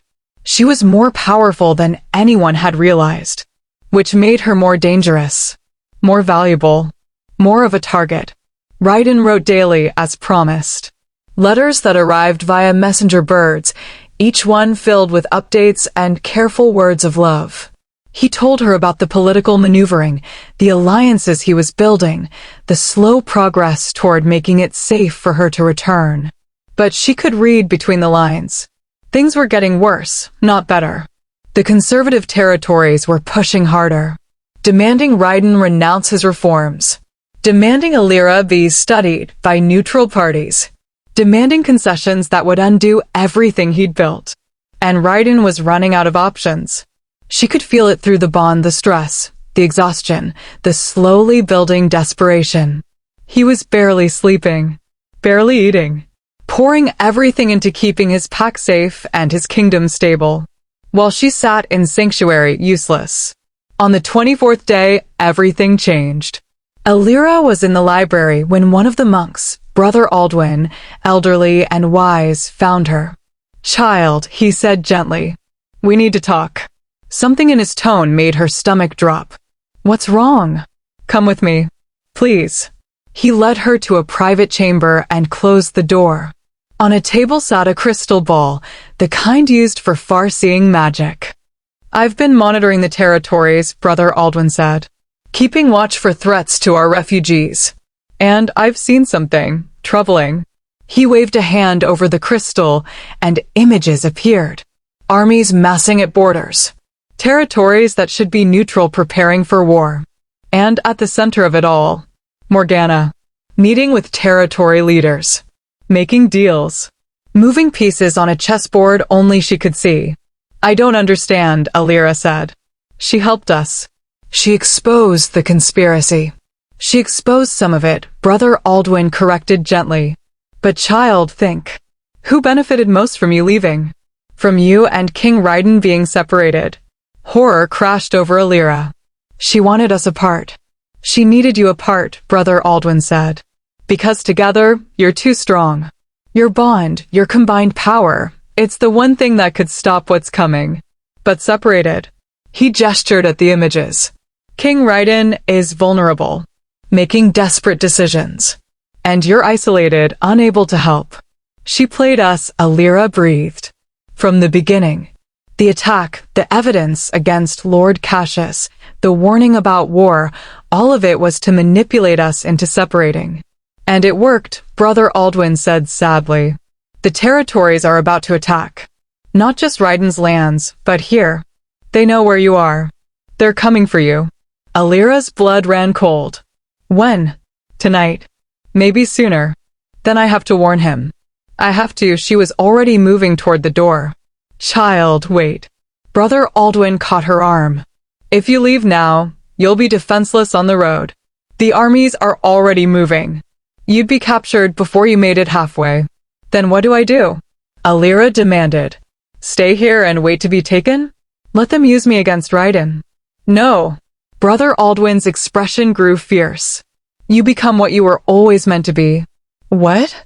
He pulled a worn leather journal from his robes. This belonged to the last known moonbound elder. She died 300 years ago, but she left instructions. Rituals. Ways to unlock the full potential of your bloodline. He opened the journal to a marked page. There's a ritual, he continued. Dangerous, but powerful. It would allow you to project your consciousness across vast distances. To speak with your mate. To share your power with him even when you're apart. He paused. It would also reveal your location to anyone with magical sight. Make you a beacon. But I could warn Raiden, Alira said. I could help him prepare. Yes. But the moment you complete the ritual, every territory within 100 miles will know where you are. You'd have hours, maybe less, before they arrived. Alira didn't hesitate. Show me how. The ritual required blood, moonlight, and absolute focus. Alira stood in the sanctuary's highest tower as the sun set, the ancient journal open before her. Brother Aldwin had helped her prepare, drawing symbols on the floor in silver dust, lighting candles in precise patterns, mixing her blood with sacred oils. Once you begin, he warned, there's no stopping. The ritual must complete, or it will consume you. I understand, Alira said. And child? King Raiden will feel everything. The strain, the danger. It may drive him to recklessness. Then I'll just have to talk fast, Alira said with a small smile. Brother Aldwin squeezed her shoulder. You're braver than you know. May the moon guide you. He left, closing the door behind him. Alira took a deep breath and began. The words were ancient, older than memory. They tasted like starlight and iron as she spoke them. She cut her palm, let blood fall onto the symbols, and felt power surge through her. The world tilted, and suddenly she was standing in two places at once. Her body remained in the tower, kneeling in the ritual circle. But her consciousness, her spirit, her essence, was somewhere else entirely. She stood in Raiden's war room. He was bent over maps, exhaustion evident in every line of his body. Kara stood beside him, arguing about something. Other advisors clustered around, all talking at once. None of them could see her. Except, Raiden's head snapped up. His eyes went wide. Alira? Everyone fell silent. You can see me? Alira asked, her voice strange and echoing. I can. Raiden moved toward her, hand outstretched. It passed through her translucent form. Gods, what are you doing? This kind of magic, it's dangerous. I know. Listen, we don't have much time. Words tumbled out in a rush. It was a trap. All of it. Morgana wanted us separated.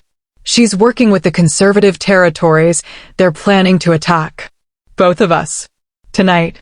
Raiden's expression went from shock to fury in an instant. Where are you? I'm coming. No, Alira said firmly. That's what they want. They want you to leave your territory undefended. They'll attack the keep the moment you're gone. I don't care. I do. Alira's voice cracked. Raiden, please. Listen to me. Your pack needs you. Your people need you. You can't abandon them. And you. Raiden demanded. What about what you need? I need you to be smart, Alira said. I need you to trust me. The monks will help me escape. We have a plan. But you have to protect the keep. Protect our people. Can you do that? She could see the war raging in his eyes. Alpha instinct screaming at him to go to his mate. King's duty demanding he protect his pack. Together, she said softly, moving closer even though she couldn't touch him. Remember? We're stronger together. Even apart. Trust our bond. Trust me. Raiden closed his eyes, visibly struggling. Then, what do you need from me? Relief flooded through her. Your power. Through our bond. I can use it to defend the sanctuary long enough to evacuate. But I need you to open yourself to me completely. Let me draw on your strength. Take everything, Raiden said immediately. Take whatever you need. It'll hurt. It'll drain you. I don't care. His eyes opened, blazing silver. Take it all, Alira. Every last drop. Just stay alive. Promise me you'll stay alive. I promise, Alira whispered. I love you. I love you too. So much. Now go. Do what you need to do. Alira nodded, then reached for their bond, that golden thread connecting them across miles and magic. She pulled, drawing on Raiden's power. It flooded into her like lightning. Alpha strength. Wolf ferocity. The accumulated power of an unbroken bloodline. Combined with her moonbound gifts, it was devastating. She gasped, nearly overwhelmed by the sheer force of it. Easy, Raiden said, and even in his weakened state, his voice was steady. Grounding. I've got you. Take what you need. I trust you. Alira pulled more carefully this time, weaving their powers together. His strength became hers. Her magic amplified his. And in that moment, she understood something the ancient texts had only hinted at. Moonbound Omegas weren't meant to serve Alphas. They were meant to be equal partners with them. Two halves of a whole, neither complete without the other. I have to go, Alira said as the ritual began pulling her back. They're coming. I can feel them. Give them hell, Raiden said with a fierce smile. Always. She smiled back. See you soon. Soon, he promised. I'll find a way. I swear it. The ritual snapped like a broken string, and Alira's consciousness slammed back into her body. She collapsed forward, gasping, power crackling beneath her skin. Brother Aldwin burst through the door. They're here. At least 50 soldiers.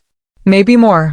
Alira stood, and her eyes glowed with silver light, Raiden's light, combined with her own golden power. Then let's give them a fight they won't forget, she said. The battle for the sanctuary was brief but brutal. The attacking forces expected to find a lone Omega, defenseless and afraid. Instead, they found a moonbound warrior channeling the power of an Alpha King. Alira stood at the sanctuary gates, power radiating from her invisible waves. When the first soldiers charged, she raised her hands and silver gold light exploded outward. It didn't kill them. She'd promised herself she wouldn't kill unless she had no choice, but it threw them back like leaves in a hurricane. This is your only warning, Alira called out, her voice amplified by magic. Leave now or face the consequences. The mercenary leader, a scarred alpha with cruel eyes, laughed. Pretty light show, Omega. But you can't hold that power forever. And we have orders. You're coming with us. Dead or alive. Then you chose poorly, Alira said. She reached deeper into the bond, drawing more of Raiden's strength. And this time, she didn't hold back. The power that erupted from her was transcendent. It washed over the attacking force like a tidal wave, not harming them but revealing them every lie, every dark intention, every ounce of corruption in their souls.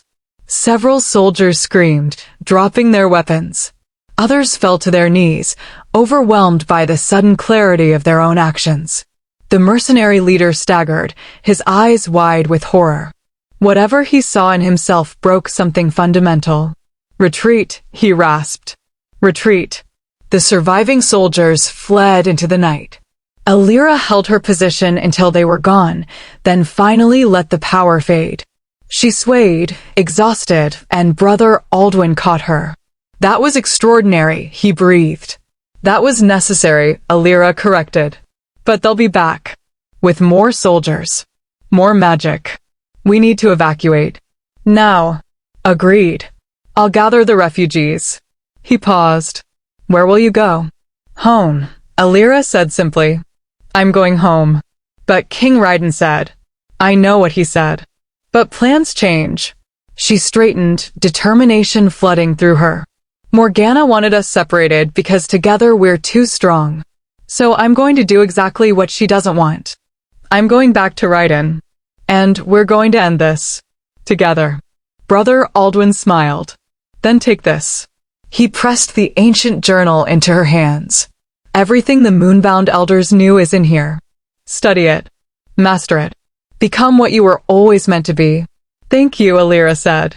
For everything. Thank you, child. For reminding us that power isn't meant to dominate, it's meant to protect. Alira traveled through the night, using back roads and forest paths the soldiers wouldn't know. She could feel Raiden through the bond, worried, exhausted, but fiercely proud. I'm coming, she sent through their connection. Hold on. I'm coming home. His response was immediate, flooding her with warmth and love and desperate hope. Hurry. She ran faster. Dawn was breaking when she finally crested the hill overlooking Black Fong Keep. And her heart stopped. The keep was under siege. Armies surrounded it on all sides, not attacking yet, but positioned. Waiting. And at the head of the largest force stood a figure in silver armor. Morgana. She was addressing the keep through some kind of magical amplification, her voice carrying across the valley. Final chance. Surrender the Omega, renounce your reforms, and we'll let you keep your crown. Refuse, and we raze this place to the ground. From the keep's walls, Raiden's voice rang out, strong despite his exhaustion. I will never surrender my mate. I will never betray my people. If you want war, Morgana, then come and claim it. So be it, Morgana said. You have until noon. Then we attack. She turned away, and that's when she saw Alira standing on the hill. Their eyes met across the distance. Morgana's expression shifted from triumph to shock to rage in rapid succession. Take her, she screamed. Soldiers broke formation, charging toward Alira. And Alira smiled. Because she'd spent the entire journey reading the ancient journal. Learning. Understanding. She knew exactly what she needed to do. She closed her eyes, reached for Raiden through the bond, and spoke the ancient words that would change everything. The ritual of true bonding. Not the partial bond they'd formed in the cave, but the complete, unbreakable soul fusion that only the most powerful moonbound and alpha pairs could achieve. Power exploded outward in a sphere of silver and gold light. The charging soldiers were thrown back harmlessly. And in the keep, Raiden gasped as he felt the change. Their bond, already strong, became something transcendent. They could feel each other's thoughts, share each other's strength, see through each other's eyes. Two souls, one heart. Alira, Raiden breathed, and she heard it both through her ears and through their bond. I'm here, she said, opening her eyes. And I'm not running anymore. She began walking down the hill, power crackling around her with every step. Morgana's forces tried to stop her. Lightning, arrows, magical attacks, all of it bounced off the shield of her combined power with Raiden. She walked through the army like it didn't exist. And behind her, the gates of Black Fong Keep opened. Raiden strode out, his pack at his back, and their eyes met across the battlefield. The Alpha King and his moonbound queen. Together at last. Ready to end this? Raiden asked through their bond. With you. Alira smiled. Always. They moved toward each other, and when their hands finally touched after weeks of separation, the combined force of their power shook the very earth. Morgana stared in disbelief. That's not possible. The true bond, it hasn't been achieved in 3 centuries. Then I guess we're special, Alira said. She and Raiden stood side by side, facing down an army. And for the first time since this began, they weren't afraid. Because together, they were unstoppable. The battlefield fell silent. 2 forces stood opposed, Morgana's coalition army numbering in the hundreds, and Raiden's pack of barely 50 warriors. But everyone present could feel it, the shift in power. The change in the air itself. The Alpha King and his moonbound mate stood hand in hand, and their combined presence was like staring at the sun. "This is your last chance," Raiden called out, his voice carrying authority that made even hardened soldiers straighten instinctively. "Leave now. Walk away. Return to your territories and tell them this crusade is over." "Or what?" Morgana sneered, though Alira could see the fear beneath her bravado. "You'll kill us all? Prove us right about what monsters you are." "No," Alira said, stepping forward. "We'll show you the truth." She raised her free hand, and golden light spread from her palm like dawn breaking. It wasn't an attack. It was revelation. The light washed over the assembled armies, and suddenly everyone could see. Really see. The bonds between packs. The love Raiden's people had for their king. The happiness of the Omegas who were finally treated as equals. The prosperity of territories that had embraced reform. And in contrast, the cruelty of the old ways. The suffering. The Omegas sold and broken and discarded. The packs torn apart by tyranny. The endless cycle of violence and fear. Soldiers gasped. Some dropped their weapons. Others fell to their knees, overwhelmed by the sudden clarity. Alira showed them everything. Not through words or manipulation, but through pure, undeniable truth. "This is what you're fighting for," she said quietly. "The right to continue causing suffering. The right to treat people like property. Is that really worth dying for?" A ripple of uncertainty moved through the army.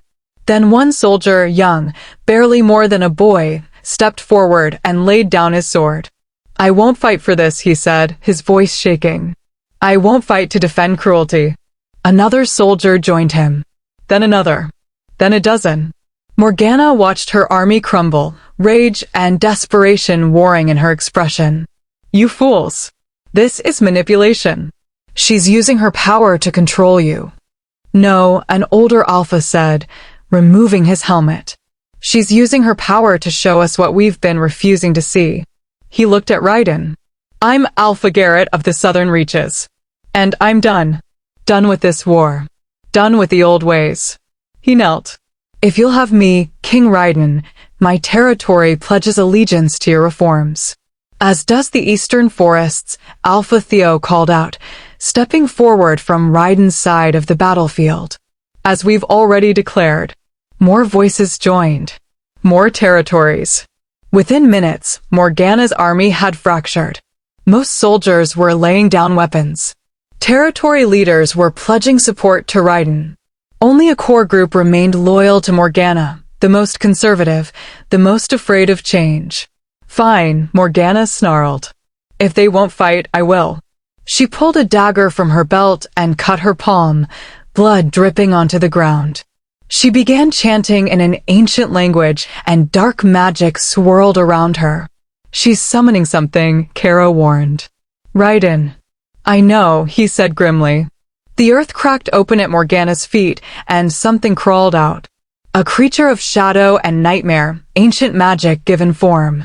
It was massive, easily 20 feet tall, with too many limbs and eyes that glowed with malevolent intelligence. A Voidwalker. A creature from before the time of shifters, born from pure destructive magic. "You want to see a monster?" Morgana screamed. "I'll show you a real monster." She pointed at Raiden and Alira, and the Voidwalker charged. Raiden shifted instantly, his massive black wolf form intercepting the creature. They collided with earth-shaking force, and Raiden's pack surged forward to help. But the Voidwalker was stronger than anything they'd faced. It tossed warriors aside like toys. Its claws raked across Raiden's side, drawing blood. Alira felt his pain through the bond and gasped. She reached for their shared power, trying to help, but the Voidwalker turned toward her. It recognized what she was. The light to its darkness. It lunged. Time seemed to slow. Alira saw her death coming in those endless eyes, saw oblivion reaching for her. But Raiden was faster. He threw himself between Alira and the creature, taking the blow meant for her. The Voidwalker's claws pierced through his wolf form, and he howled in agony. "No!" Alira screamed. The bond between them blazed with pain and terror and love so fierce it burned. She could feel Raiden's life bleeding out, could feel his wolf trying desperately to heal. It wasn't enough. Raiden, hold on, Alira sobbed, falling to her knees beside his massive wolf form. Please hold on. His silver eyes found hers, and through the bond, she felt his thoughts. Worth it. You're worth everything. No, Alira whispered. No, you don't get to die for me. We're supposed to have forever, remember? You promised me forever. The Void Walker loomed over them, ready to finish what it started. And Alira made a choice. She pressed her hands against Raiden's wounds and reached not just for his power, but for the ancient magic sleeping in her bloodline. The magic the elders had mastered. The magic that could heal, could balance, could bind. The magic that required sacrifice. Alira, don't. Raiden's voice in her mind was weak but desperate. Don't do this. I love you, she said simply. That means I don't get to watch you die. She spoke the words Brother Alduin had warned her about. The final ritual in the ancient journal. The one that traded a moonbound's life force for healing. Not all of it, but enough. Enough to save her mate. Golden light erupted from her hands, flooding into Raiden. His wounds closed. His strength returned. His wolf surged back to full power. But Alira felt herself fading. No! Raiden shifted back to human form, catching her as she collapsed. No, Alira, what did you do? Saved you, she whispered. Like you saved me. You're not dying, Raiden said fiercely. I won't let you. Do you hear me? I won't let you. The Void Walker moved toward them, but Raiden's roar stopped it cold. It was the roar of an Alpha King with nothing left to lose. Raiden stood, cradling Alira against his chest, and his eyes blazed with power that dwarfed anything he'd shown before. The true bond, Alira's sacrifice, his own desperate love, all of it combined into something transcendent. You want a monster? Raiden's voice was barely human. I'll show you what happens when you threaten my mate. He set Alira down gently, then turned to face the Void Walker. The shift was instantaneous. But this time, his wolf was different. Larger. More powerful. Infused with moonbound magic and alpha fury, and the absolute certainty that nothing would harm Alira while he lived. He was magnificent. Terrifying. Unstoppable. The battle that followed was brutal and brief. Raiden tore into the Void Walker with savage precision, using not just tooth and claw, but the magic flowing through their bond. Every bite channeled moonbound light. Every strike purged shadow. The Void Walker thrashed and screamed, but it was no match for an Alpha King fighting to save his mate. Finally, with one last devastating blow, Raiden ripped the creature apart. It dissolved into darkness and was gone. He shifted back immediately and ran to Alira. She was still breathing, but barely. Her skin was pale, her pulse weak. No, Raiden chanted, gathering her close. Alira, stay with me. Please. Did we win? She whispered. We won. The creature's gone. Morgana's fleeing. It's over. Tears streamed down his face. But you need to stay. You need to fight. I can't do this without you. You can, Alira said softly. You're the strongest person I know. I'm only strong because of you. She smiled slightly. Then I guess we need each other. Always, Raiden said desperately. Which is why you need to hold on. Fight. There has to be a way to reverse what you did. There is, a voice said. They both turned. Brother Alduin stood nearby, the ancient journal in his hands. He must have followed Alira from the sanctuary. The ritual she performed, he explained quickly, trades life force for healing. But it can be balanced. If you give her some of your life force in return, if you share the burden, you can both survive. Tell me what to do, Raiden demanded immediately. It requires blood, intent, and complete trust. Brother Alduin handed him the journal, already open to the right page. You must mean it absolutely. No hesitation. No doubt. I have neither, Raiden said. He looked at Alira. Do you trust me? With everything I am, Alira whispered. Raiden cut his palm with his claws and pressed it against her heart.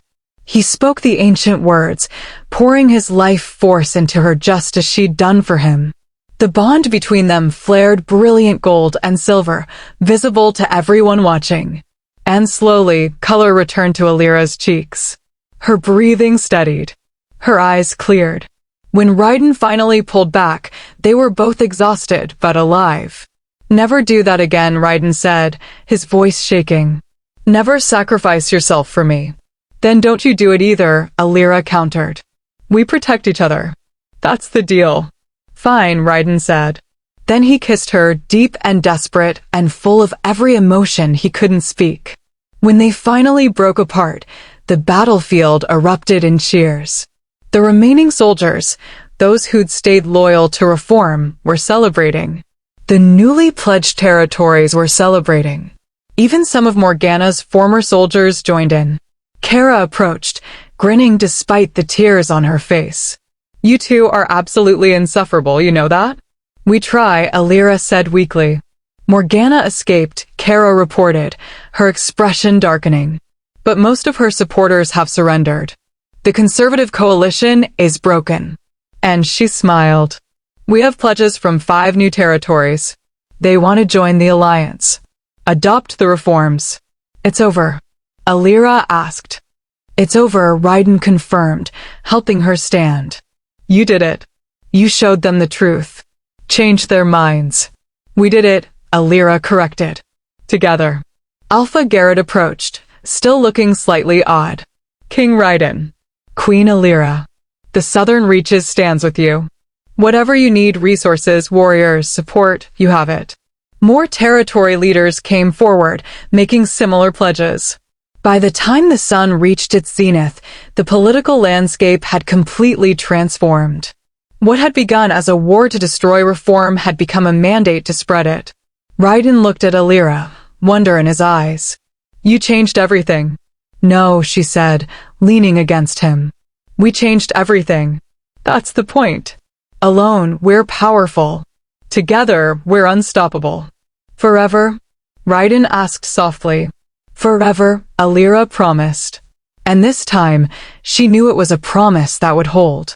6 months later, the coronation ceremony was beautiful.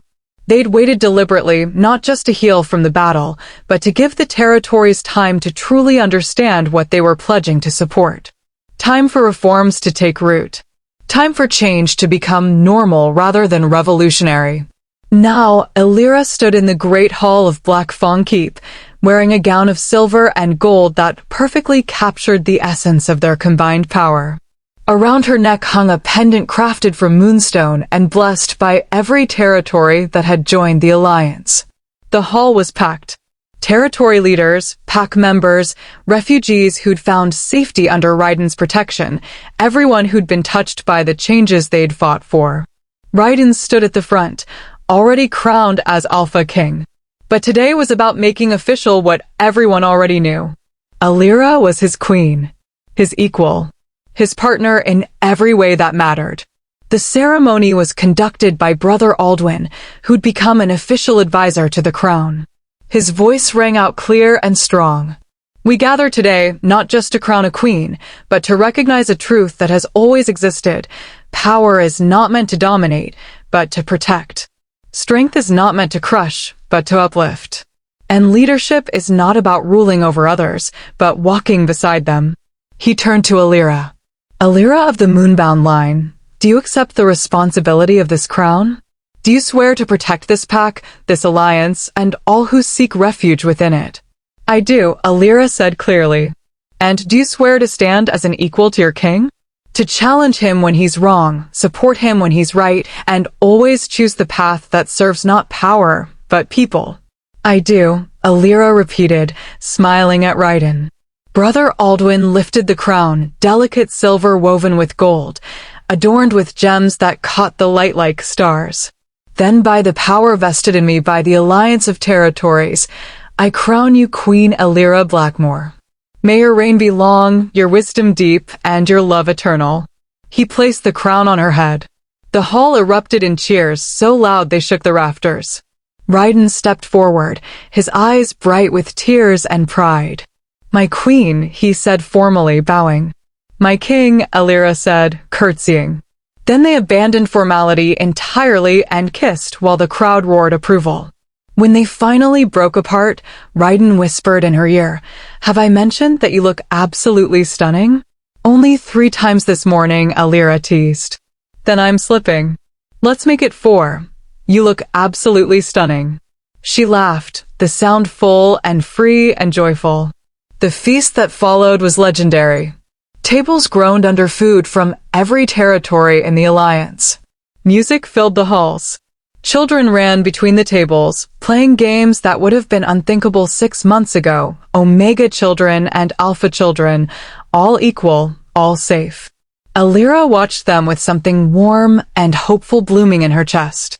"Thinking about the future?" Kara asked, appearing at her elbow with 2 cups of wine. "Always," Alira said, accepting one. "Is that bad?" "It's perfect." Kara clinked their cups together.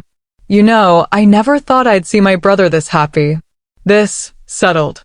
Settled. Raiden appeared behind them, wrapping an arm around Alira's waist. "I'm not settled. I'm victorious. There's a difference." "Semantics," Kara said with a grin.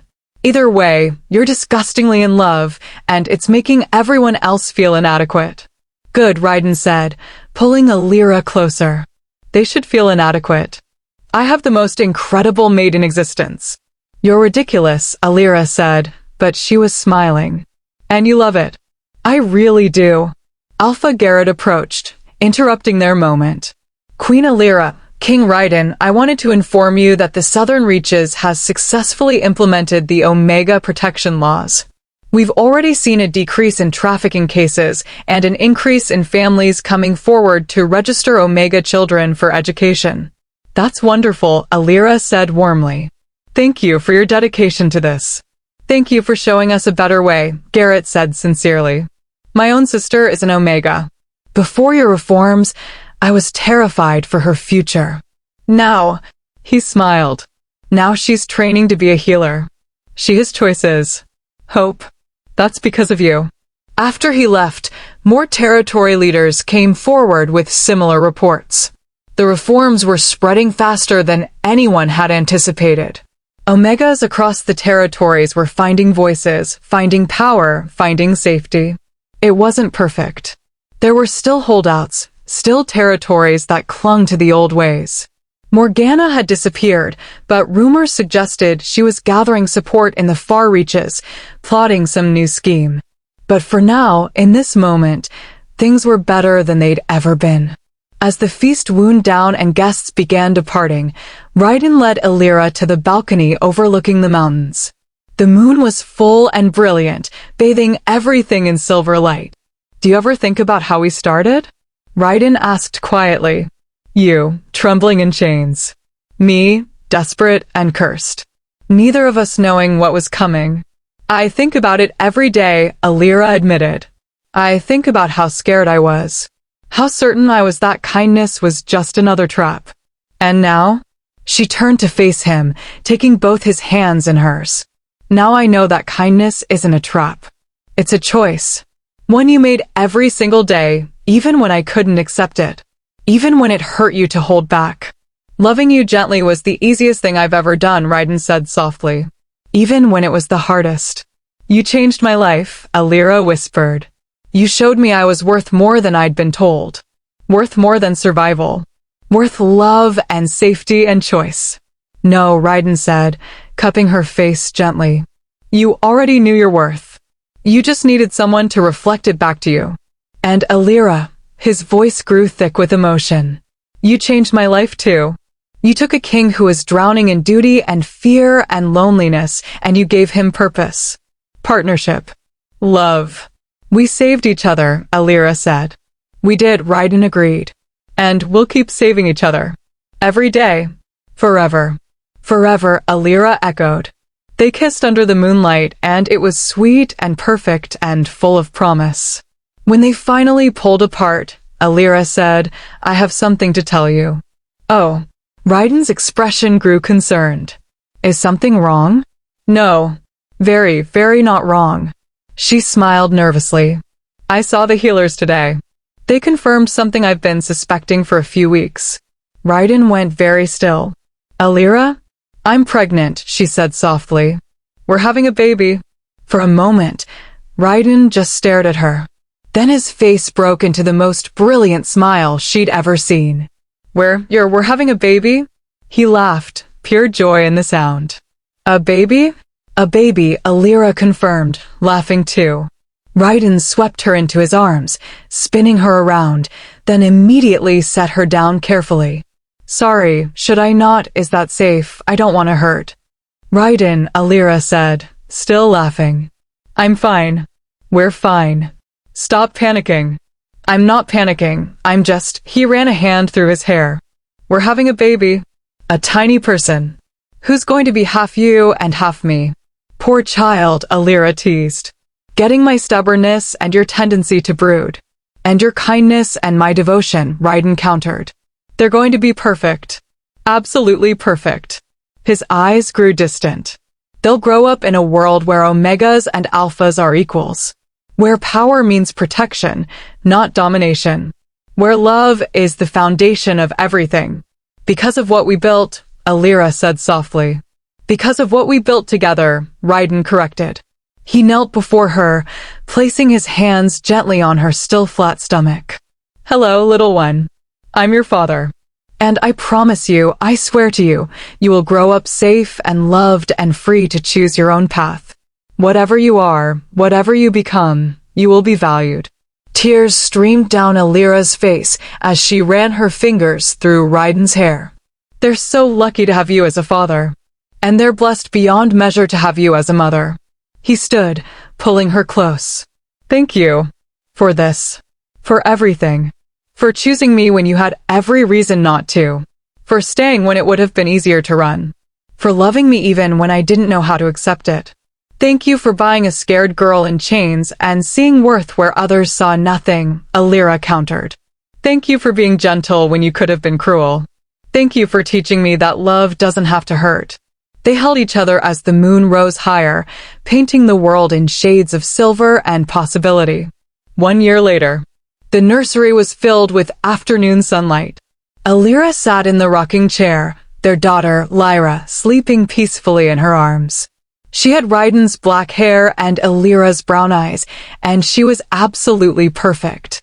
Raiden stood by the window, reading through reports from the newest territory to join the alliance. They were up to 12 now, with 3 more in negotiations. Listen to this, he said. The Western Valleys just passed legislation giving Omegas equal property rights. That's huge. Alira said contentedly, too focused on their daughter to care about politics just then. Raiden looked over and smiled. You're not listening to a word I'm saying, are you?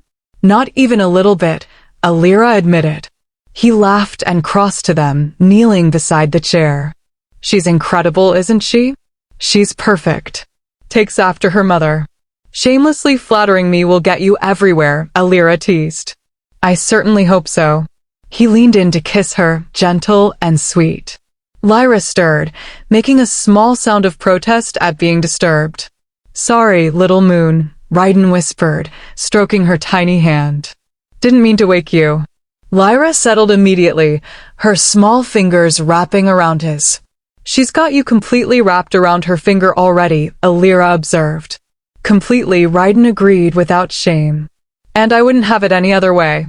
A knock at the door interrupted them. Kara poked her head in. Sorry to disturb, but we have guests. Alpha Theo and his mate are here for the Alliance Summit. And she paused. We received word. Morgana has been spotted. She's requesting a meeting. Raiden's expression darkened immediately, his body going tense. Absolutely not. That's what I said, Kara agreed. But she claims she has information. About a new threat. Says she wants to warn us. It's a trap, Raiden said flatly. Probably, Kara agreed. What do you want me to tell her? Alira and Raiden exchanged looks. Through their bond, she felt his protective instincts warring with his duty as a king. Tell her we'll meet, Alira said quietly. But in a public place. with guards, and under a magical truth binding. Alira, Raiden started. If there's a real threat, we need to know about it, Alira said reasonably. And if it's a trap, we'll handle it. Together. Raiden studied her for a long moment, then sighed. You're right. But I don't have to like it. I don't like it either, Alira admitted. But we've fought too hard for this piece to let it be destroyed by an unknown threat. All right, Kara said. I'll make the arrangements. Tomorrow afternoon, in the Great Hall, full security, truth binding in place. After she left, Raiden pulled Alira and Lyra into a gentle embrace. Whatever comes, he said softly, we face it together. Together, Alira agreed. The meeting with Morgana was tense. She arrived under heavy guard, looking surprisingly humble in simple clothes rather than her usual finery. The truth-binding spell glowed around her wrists. She literally couldn't lie while it was active. Thank you for seeing me, Morgana said quietly. I know I don't deserve your trust. You don't, Raiden agreed coldly. So talk. Quickly. There's a faction forming, Morgana said. Extremists from the territories that refuse to join your alliance. They're planning something catastrophic. An attack not just on you, but on the entire concept of reform. They want to make an example so brutal that no one will dare challenge the old ways again. Why should we believe you? Kara demanded. Because the truth binding won't let me lie, Morgana said simply. And because she swallowed hard. Because I'm tired. Tired of fighting for a world that hurt me as much as it benefited me. Tired of being angry. She looked at Alira directly. You showed me something in that battlefield, Morgana continued. When you used your power to reveal the truth. I saw it too. I saw every cruel thing I'd ever done, every person I'd hurt in the name of tradition and power. And I saw what could be instead. What you and Raiden are building. Her voice cracked slightly. I don't expect forgiveness. I don't deserve it. But I need to do one thing right. To warn you. To maybe, in some small way, balance the scales. The truth-binding glowed steady and bright. She was telling the truth. Raiden and Alira exchanged looks through their bond, communicating in the wordless way they'd perfected. Tell us everything you know, Alira said finally. Names, locations, plans. Everything. Morgana nodded and began talking. The threat was real. Serious. But now, forewarned and prepared, they could handle it. As Morgana finished, Raiden said, if you're serious about changing, prove it. Help us stop this. Work with our intelligence network. Earn the redemption you claim to want. Morgana looked up, surprise in her eyes. You give me a chance? After everything. Everyone deserves a chance to change, Alira said. That's what this whole alliance is about. Second chances. Growth. Becoming better than we were. Then yes, Morgana said. I'll help. Whatever you need. 5 years later. The annual Alliance Summit had grown so large they had to hold it outdoors. 15 territories now, with more joining every year. The reforms had spread like wildfire: Omega rights, equal education, fair treatment, protection laws. The world was changing. Alira stood on the platform, addressing the assembled leaders.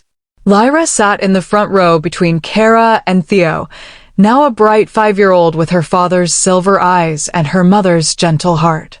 Their son, Ash, just 2 years old, was in Raiden's arms, babbling happily. We've accomplished so much, Alira said, her voice carrying across the crowd. But our work isn't done. There are still territories that cling to the old ways. Still Omegas who suffer. Still children who grow up believing they're worth less because of what they were born as. She paused, letting her words sink in. But I have hope, because I was one of those children. I was sold 4 times before I turned 18. I learned that silence was safer than hope, that survival meant making yourself small and invisible. The crowd was silent, hanging on every word. And then I met someone who showed me different.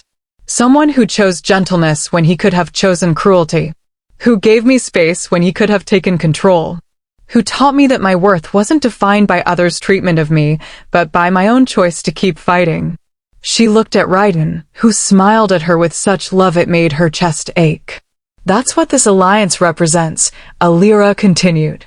Choice. Hope. The belief that we can be better than we were. That power doesn't have to mean domination. That strength can be gentle. She raised her hand, and golden light, her moonbound magic, now fully mastered, spread across the crowd like a blessing. So let's keep building. Keep fighting. Keep choosing the harder, kinder path. Because that's how we change the world. One choice. One act of gentleness.